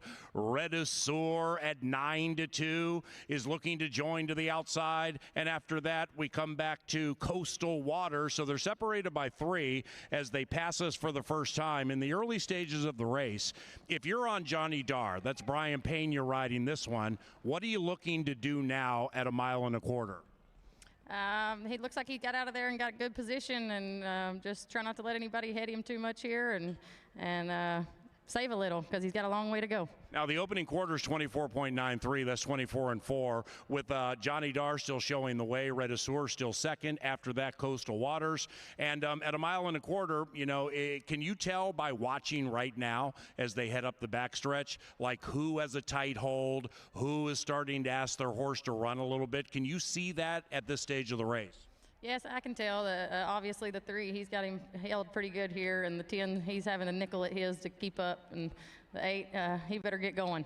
So if you're riding the 10 or the 8 with Johnny Darr still showing the way, how do you know when it's time to push the button? Does the horse kind of tell you whether he or she is on or off the bit? The good ones, yeah, for sure. I wouldn't be wanting to let that 3 get much further away from me right here. He's kind of taking it to him. Yeah, Johnny Darr's 1-5, prohibitively favored, and is drawing away now. You see Constantino Roman working hard on Redueur, and then you come back to Coastal Waters about 10 lengths out of it. It's been 3-10-8 every step of the way as they come down the stretch. If you're riding one of the 2 chasing this gray, now you start to think about the owners, right? Like purse money for second or third, right? For sure, for sure. It's hard for those horses to chase down a runaway leader like that. That is Johnny Darr with Brian Pena taking them wire to wire at 1.25 miles. After that, we have Redueur and Coastal Waters, and Kelsey Haar analyzing race number 5 for us. Did you have fun? Oh, heck yeah. Y'all have a good night. Yeah, have more fun next race, okay? All right. Kelsey Haar, ladies and gentlemen, how about a round of applause for amplifying that 3-horse extravaganza and making her race calling debut.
All right, fans, here we go. 5 furlongs on the main track. Race number 6 on the heels of Kal-El, taking them all the way in that 1.25 mile grinder. Let's take a look at this field. Early wagering. The one horse taking some play. This is Valhalla Vixen. 6-1 morning line, cut in half early. Extreme racing, well-bred filly, the daughter of the great sprinter Matole. And Mac Robertson's been on an influential run. We've seen this movie time and time again. Second half of the summer, always gets it going. Carmona's been awesome. We saw him get an upset win earlier on the Oracle Tout with the Offerman Silks. That was fun. Inside post is tricky, but I think this horse has enough speed to put herself in a good position. And just a very, very well-bred horse who's got a bright future. Valhalla Vixen facing some salty older competition here. And that's a question mark with 3-year-olds, but certainly one of the prime players on paper. Number 2, you want speed, you're going to find it here. This is Savona, the daughter of Bango. G-Rod gets the call here for Esteban Martinez. She can flat out fly out of the starting gate. And if she is able to clear off, I think she has a real shot at victory. She's one of the major players here. She's knocked heads with Cupid's Crush.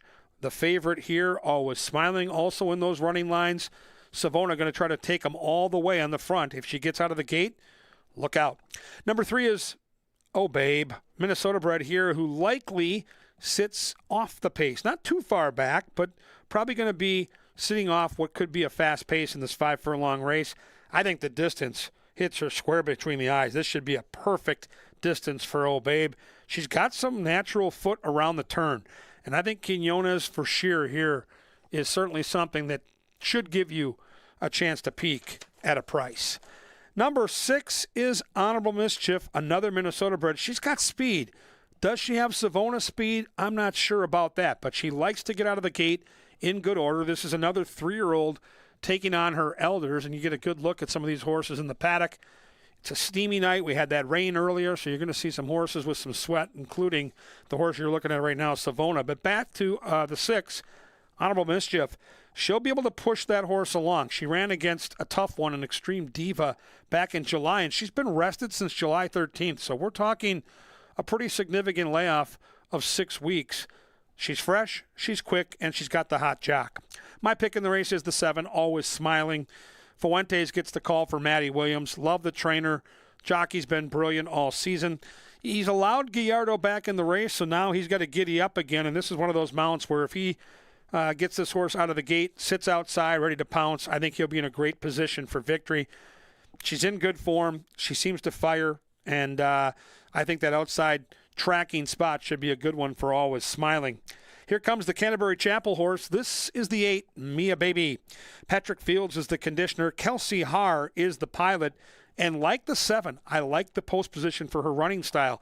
She's going to be able to sit back and make a run around that turn. Kelsey Haar has brought in some juicy prices. This would be a fun one for the folks on the Chapel side. Paul Allen down there with that group. I'll be calling this race, and we'll always pull for their horses. Mia Baby for Fields, taking money early on. Outside horse is Shacked Stateside. Luis Valenzuela, tremendous gate jockey. Horse with lots of speed. And last time out, she tried the boys, including Channel 1, who would have been a heavy favorite in race number 1 tonight before they took it off the turf.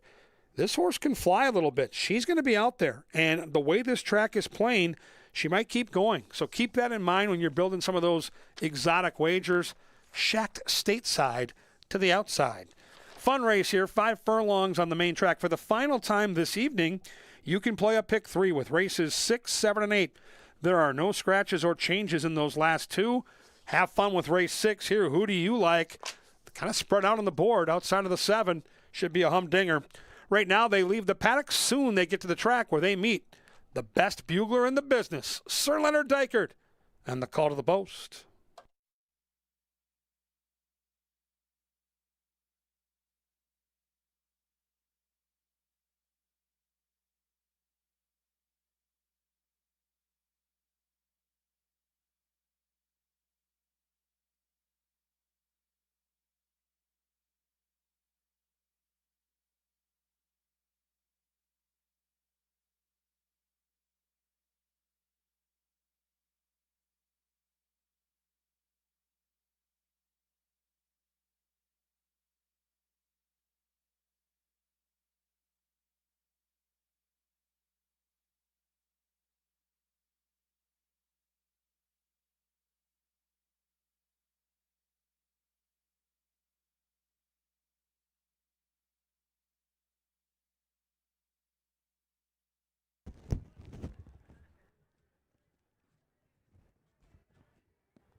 There's the call to the post as the horses come onto the track for tonight's 6th event. In this race, Win Play Show, Exacta, Trifecta, Superfecta, Daily Double, and Rolling Pick 3. Off the turf, 5 furlongs on that muddy main track, and they'll be at the gate in just 4 minutes.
And the horses have reached the starting gate. It is now post time.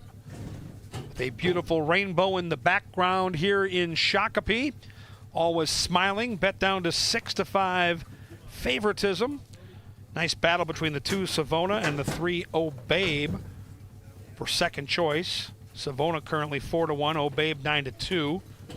They're moving in professionally here. These fillies and mares getting set for battle. There goes Mia Baby. There goes O'Babe. Shacked Stateside will be the last in line. Race 6, good luck everybody. There in the gate. Hold on.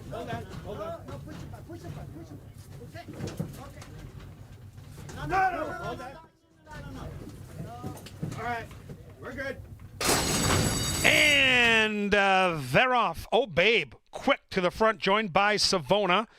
Outside is the favorite, Always Smiling. Shack Stateside's right there. Here comes the youngster, Valhalla Vixen, to intensify that early pace. Honorable Mischief is sitting 3 lengths off those leaders, and Mia Baby can see them all. Only 5 lengths, though, cover this field from front to back. And Valhalla Vixen puts the neck in front. Clinging to that one is Savona. O'Babe is starting to feel the heat. And Always Smiling is trying to press and pounce. Shack Stateside has spun back to 5th. Then we come back 5 lengths to Honorable Mischief, and Mia Baby's trying to close in. Top of the Canterbury stretch, and Valhalla Vixen and Savona battle inside. Outside, here's Always Smiling. In between is O'Babe from the back of the pack. Mia Baby is charging. Final football field they come. O'Babe to the inside. Always Smiling to the outside. Always Smiling in time.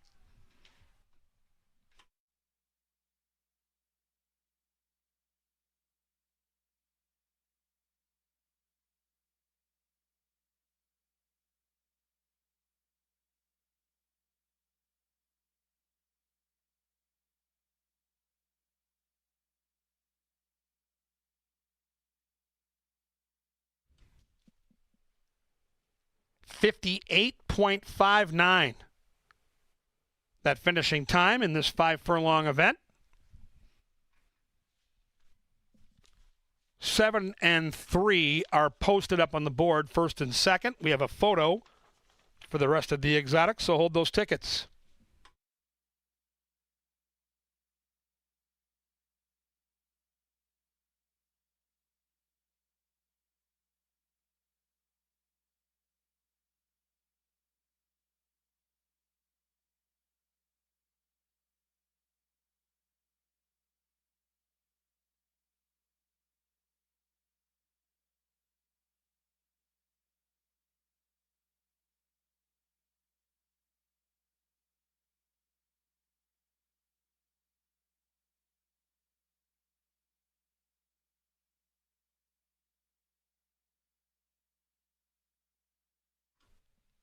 Photo sign is down. Mia Baby up for 3rd.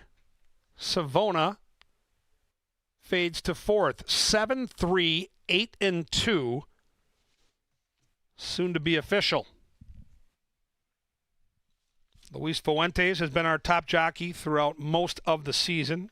Saw his lead disappear and has answered. This will be his 2nd win on tonight's card. We get into the final month of racing here at Canterbury. We run all the way through the end of September. Huge weekend coming up. Festival Night of Champions this Saturday, and the 6th race is official and cashable. The pick 3 paid $20.80. The exact of the Ranieri 7/3, $6 for a buck. 10-cent super paid $16.82. That $2 double was a chalky one.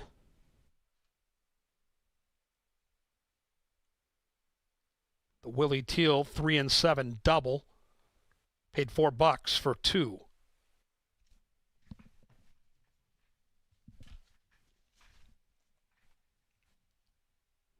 Beautiful summer sunset behind the racetrack tonight. Bad weather long gone. Couple of races yet to go as we get ready to celebrate the official winner of our 6th race. She is number 7, and she's Always Smiling. Always Smiling is a 4-year-old dark bay or brown filly by Bayern out of Smart and Single Fold in Kentucky. The winning owners are Purple Rain Stables, LLC. The winning trainer is Matt Williams. And the winning jockey with his second win on the card tonight is Luis Fuentes. Congratulations to the victorious connections of Always Smiling. On deck, the late double starting in race 7. No scratches or jockey changes, and they'll be at the gate ready to rock in 19 minutes.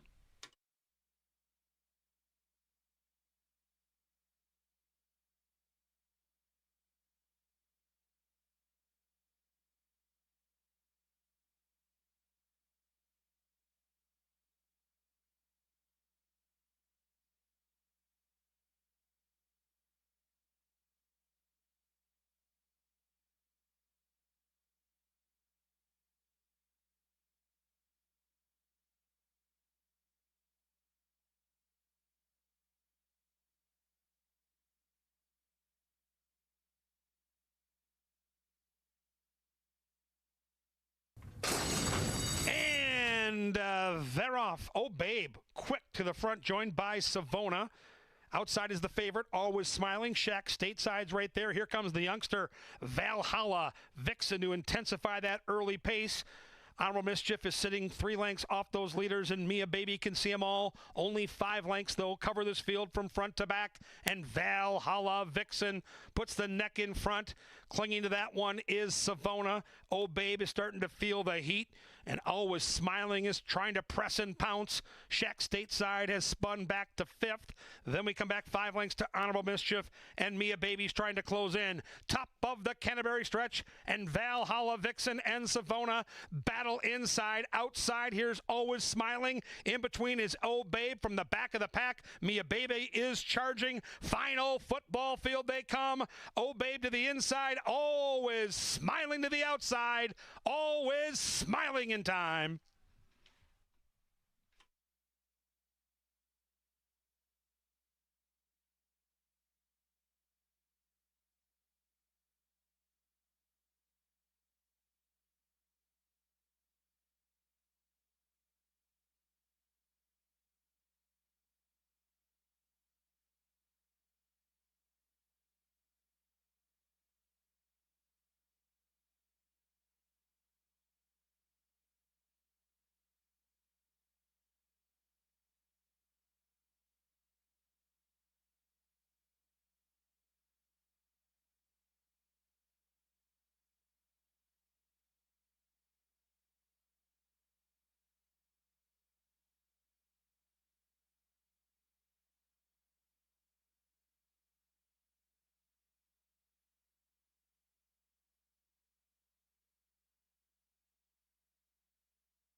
A beautiful night in Shakopee as we get ready for the late double. This is going to be fun. All right, Ange, this is one of those races, maiden 75, flat mile, muddy track, speed favoring track in our eyes. Although we've seen horses win from just off the pace, this to me reeks of a race we could have one of those quirky UFO results. We've seen them all year in these pick fives. This has the makings of that. Well, and I think that there's some horses who have shown speed sprinting maybe, or have shown route speed, that now have to encounter one or the other. And that left the pace kind of muddled to me. And I obviously handicapped it for a dry track, but it certainly makes Smack Over Lime a little bit more dangerous on the inside, doesn't it, on the stretch out? Absolutely. The Litvin barn has been consistent. Their horses have fired. This horse has inside speed on the stretch out. I would expect De Silva to be on the engine here. From that post, he's got to go. This horse looks like a contender. Absolutely can win this race. Now, the wet track part of the equation has to be factored in. The lone try on a wet track, this horse was in way over his head at Oaklawn Park, so I'm going to draw a line through that. I would absolutely consider the one. The 2 horse has tried a wet track 3 times. This is More Money Mo. And last time out, on a turf course listed as good, this horse almost pulled off a huge victory at 27-1. Is this horse now in a position to go back-to-back with big surprises? That 69 speed figure towers over this field. Well, and they put blinkers on him, too. So More Money Mo might be more involved in things early. I mean, it's blinkers, though. They can't just give him more speed just because they put blinkers on him. But maybe finishing the drill has been more of the issue for this one. And, of course, there are a couple of representatives from the Espinosa stable in here.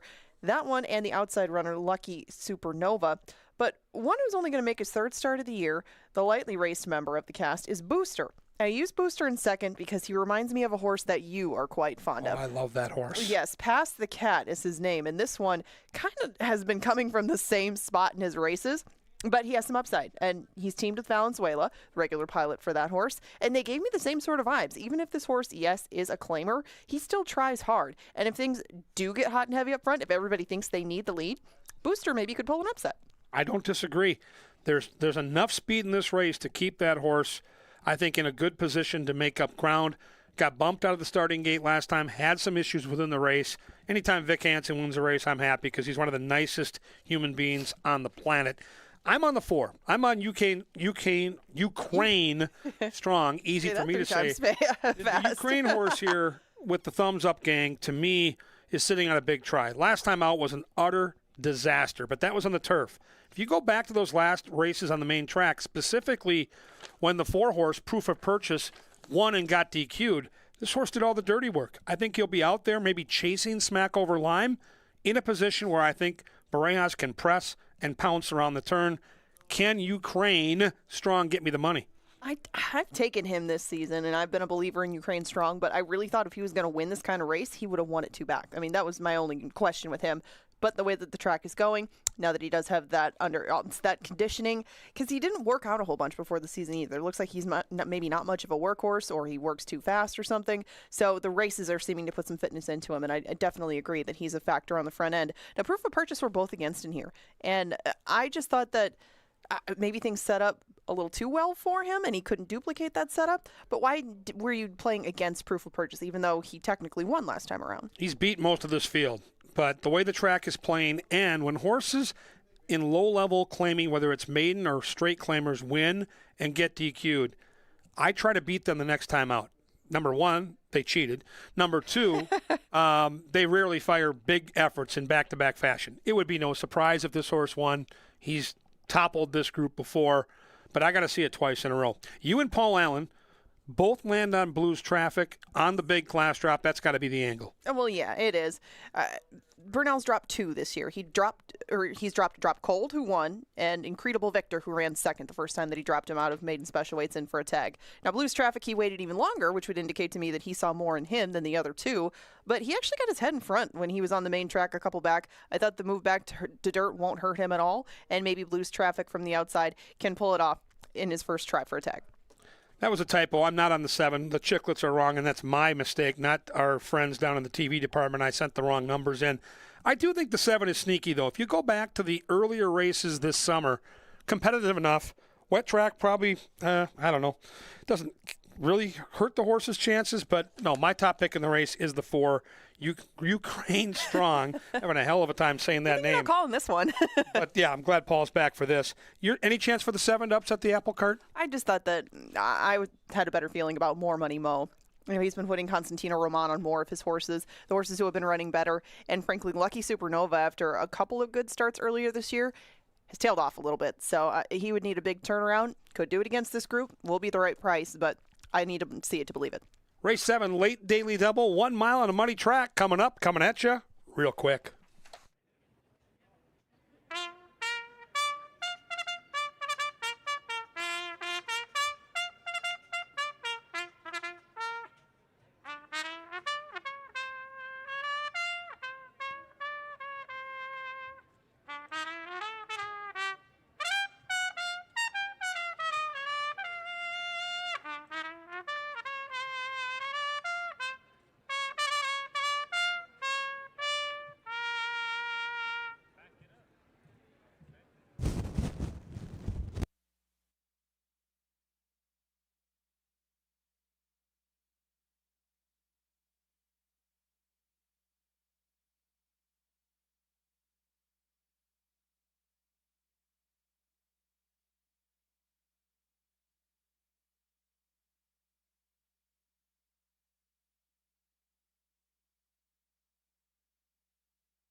It's race time.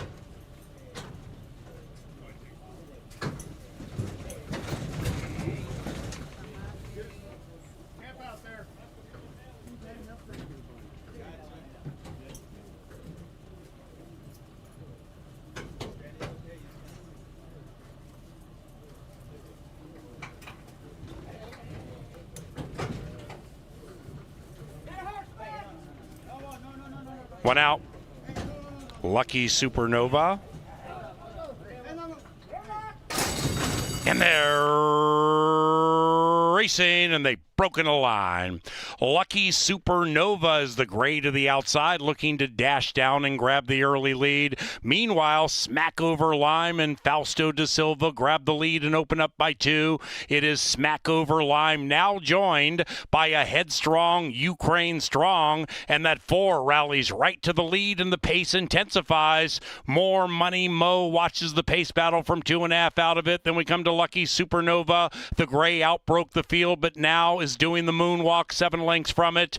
Blues Traffic passes that one, and the one in last is Proof of Purchase, and they're covered by 12 as they splash up the Canterbury Park barnside. Ukraine Song leads it by 2.5. Ukraine Song from Smack Over Line, who's being ridden hard to keep up, joined and passed by More Money Mo. After that, Lucky Supernova looking to re-engage, but passed by Blues Traffic, who's on the move. Meanwhile, Ukraine Strong looking strong, opening up by 3. After that, we have Proof of Purchase. Way back in last is Booster, and they're arriving at the top of the stretch, chasing a headstrong Ukraine Strong, and now they come charging down the Canterbury Park stretch, chasing Ukraine Strong. Ukraine Strong from More Money Mo, and on the outside, Proof of Purchase is finishing with interest. Between runners is Blues Traffic. It is still Ukraine Strong, but now it is Proof of Purchase grabbing the lead at 3.5 to 1.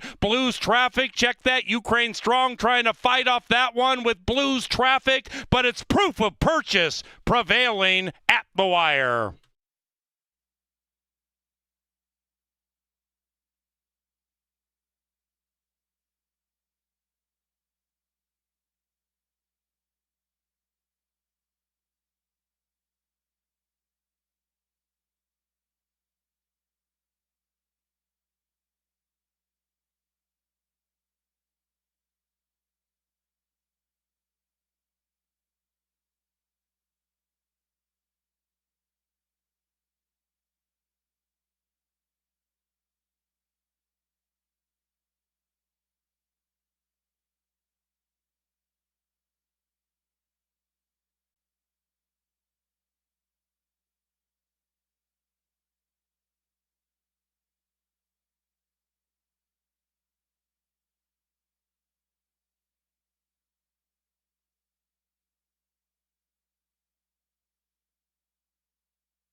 Number 5, Proof of Purchase first, 5, 6, 4, 2, and it's unofficial.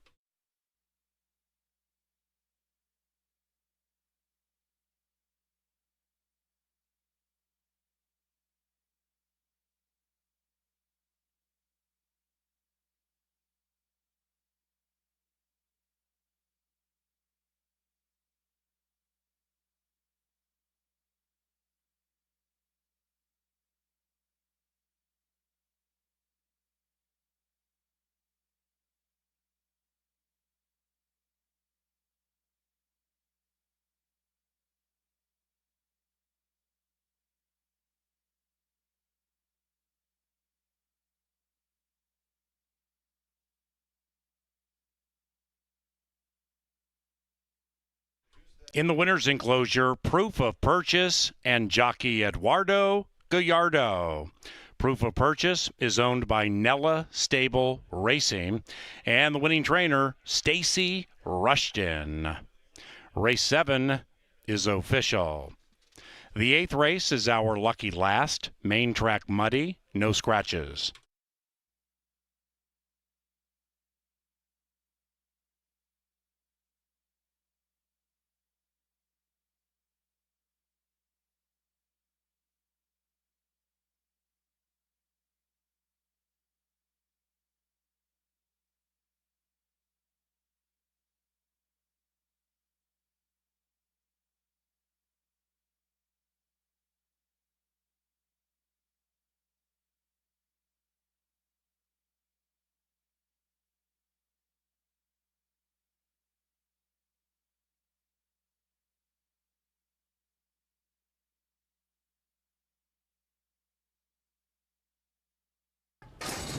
And they're racing, and they've broken a line.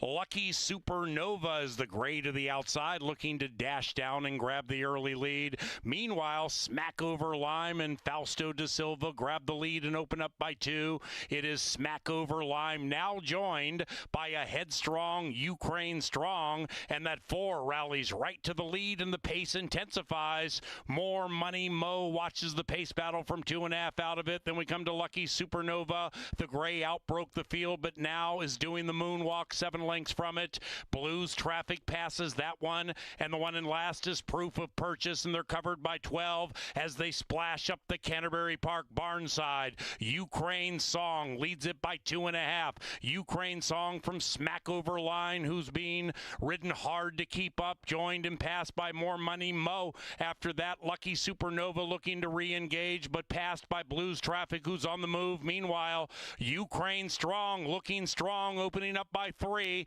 After that, we have Proof of Purchase. Way back in last is Booster, and they're arriving at the top of the stretch, chasing a headstrong Ukraine Strong, and now they come charging down the Canterbury Park stretch, chasing Ukraine Strong. Ukraine Strong from More Money Mo, and on the outside, Proof of Purchase is finishing with interest. Between runners is Blues Traffic. It is still Ukraine Strong, but now it is Proof of Purchase grabbing the lead at 3.5 to 1. Blues Traffic, check that. Ukraine Strong trying to fight off that one with Blues Traffic, but it's Proof of Purchase prevailing at the wire.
Angela Herman, Kevin Gorg with you from the studio to take you through race number 8. And I thought this was a real fun handicapping puzzle. The 6 Tactical Attack is going to be tough. I've got the horse second. Angela knows this horse is the horse to beat. But let's start with the 1, Blue Skies and Angels. Turf to dirt, decent dirt form, enough speed to stay within touch. What do you think of this horse's chances at a decent price? A pretty nifty little spot for him, too, since that win that he got 3 back isn't counted against him in this spot. He has speed. I think he'll probably use it from the inside. Whether or not he can shake loose of Citrus Bay and Tactical Attack or somehow carve out a duel that doesn't expend the energy of all 3 of them is a challenge from the rail. I just didn't like that positioning for him on a dry surface. I especially don't like it with the way that it's playing tonight. I can see why he's at the price that he is, and usually it's pretty decent. I mean, you look up and down the line, you don't see him favored until last year at Columbus. So Blue Skies and Angels always providing value. It's just this might not be the most cozy spot for a horse of his style. I'm going to take a swing on the 2 here, Citrus Bay. Morales for the Tranquilillo gang. And this horse has faced some quick horses. Central Park, back when he was in top form, launched. Haya opening day. And Darn Quick, who is one of the faster horses for levels like this. This horse should get a great trip from just behind the favorite. If the favorite doesn't bring the A game, I think Citrus Bay is going to fall into a good spot. I'm bullish. I think Citrus Bay can win this race and pay around $15, and that would be fun. That would be fun. And I took Citrus Bay last time. I thought he ran really well. You know, Kelsey pulled him out at the top of the lane. Darn Quick has had a good season, so I don't take too much away from him in defeat with that horse. We know what we're going to get with Reef's Destiny, though. If Reef's Destiny comes on a class drop, that should really help his cause. It's just the fact that he should be last early, and that's not necessarily where he wanted to be tonight. No, but he will be flying. And I loved Kelsey's ride a couple races back on Mia Baby, who probably wasn't good enough to win that race, but made the owner some nice cash because she was able to stay in the right spot, get to the lightning lane, and make up ground. I see Reef's Destiny as a player for the supers underneath and at a nice price. My crazy neighbor, Gallardo's been on fire. You get Joel Burnt, and you get a horse that has faced better competition. I don't know if I can take the plunge here at a low price. And this is Paul Allen's selection. He is one of your co-favorites right now. He won't be by the time they get to the gate, but he ran well against good horses last year. It's just that when he showed back up here this year, put him in once for no tag, and then he's here. So my crazy neighbor, I think, is just run his course, kind of. I mean, they bought him back. He was a Lothenbach trainee, and my crazy neighbor maybe just likes Delta better, maybe needs a different sort of spot, or maybe this is the spot that'll fit him well. The money is certainly going this way, but not to the way of Outrun him, my top pick. This horse is good on the cutback. They've cut him back 5 times. He's ran second twice. He's ran third twice. He may not win, but you can see he's 18-1. I had to take a shot in a race that I thought was a little more wide open and had some pace. It's got both of those elements, and the favorite should be providing a lot of it on the outside. Yep, favorite's the horse to beat, no doubt. 6 is going to be tough. Early speed outside. If he runs his A game, he wins. Remember, though, Tactical Attack is 3 for 30 with 13 second and third. So I'm going to take a shot. You're going to take a shot, and we're going to see if we can't get some value at the back end of the pick 4 and pick 5. We are back with Festival of Champions night on Saturday. It's one of the best nights of the year. And don't forget, we come back Sunday and Monday at 1 o'clock. 3 big race days this weekend. Right now, though, it's race 8. Good luck.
Yo, what's going on, Canterbury faithful? Welcome to the Dark Star Press Box. I am the Chaser, and we are here for those of you like me chasing into this last race, trying to recoup some cash. Now, the Chaser's appearances are provided by Crown Royal. Let me tell you a quick story about a neighbor of mine. His name is Cotton John. That's his nickname. And this neighbor, while being very loving, he is a staunch Green Bay Packers fan. All right, and that doesn't go over extremely well in my household. But this horse here, number 4, My Crazy Neighbor, I think was named after Cotton John, the Packers fan, who has a Donald Driver and Gilbert Brown gnome atop his driveway. That's how much he loves the green and gold. So we will forgive his proclivity for loving the rival to the east, and we're going to get all our money back tonight with My Crazy Neighbor, named after Cotton John, number 4, here in race 8.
It is now post time. Into the gate for the 8th. We next race Saturday, Festival of Champions Day. And they're racing.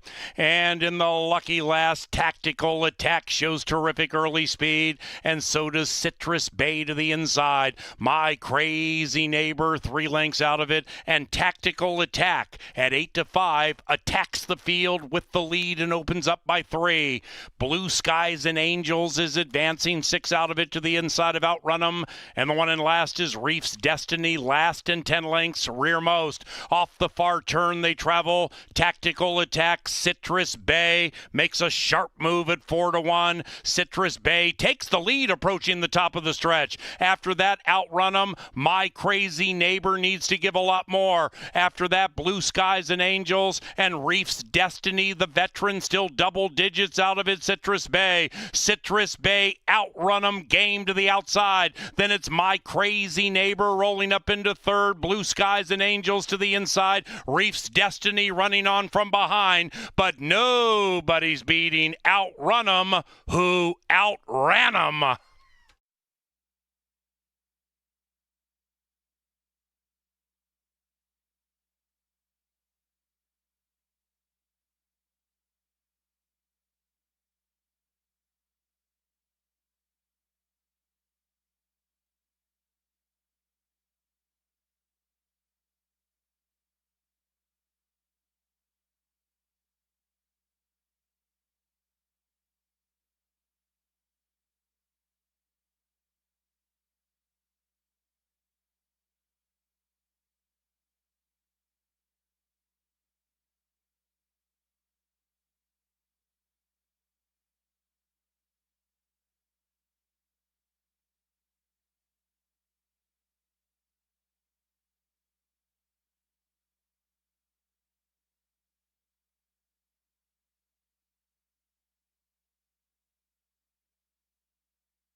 Official, pick 5 paid $881.30.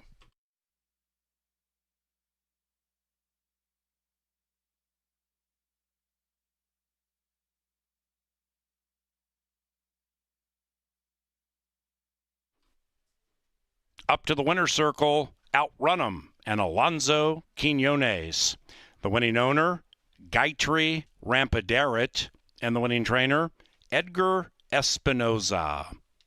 Ladies and gentlemen, on behalf of our TV department, our management team, and those of us in the Dark Star press box, whether taking in racing on track or from abroad, we greatly appreciate it. And live racing resumes at Canterbury Festival of Champions Day, Saturday at 5 o'clock. If you're leaving the racetrack, please drive safely.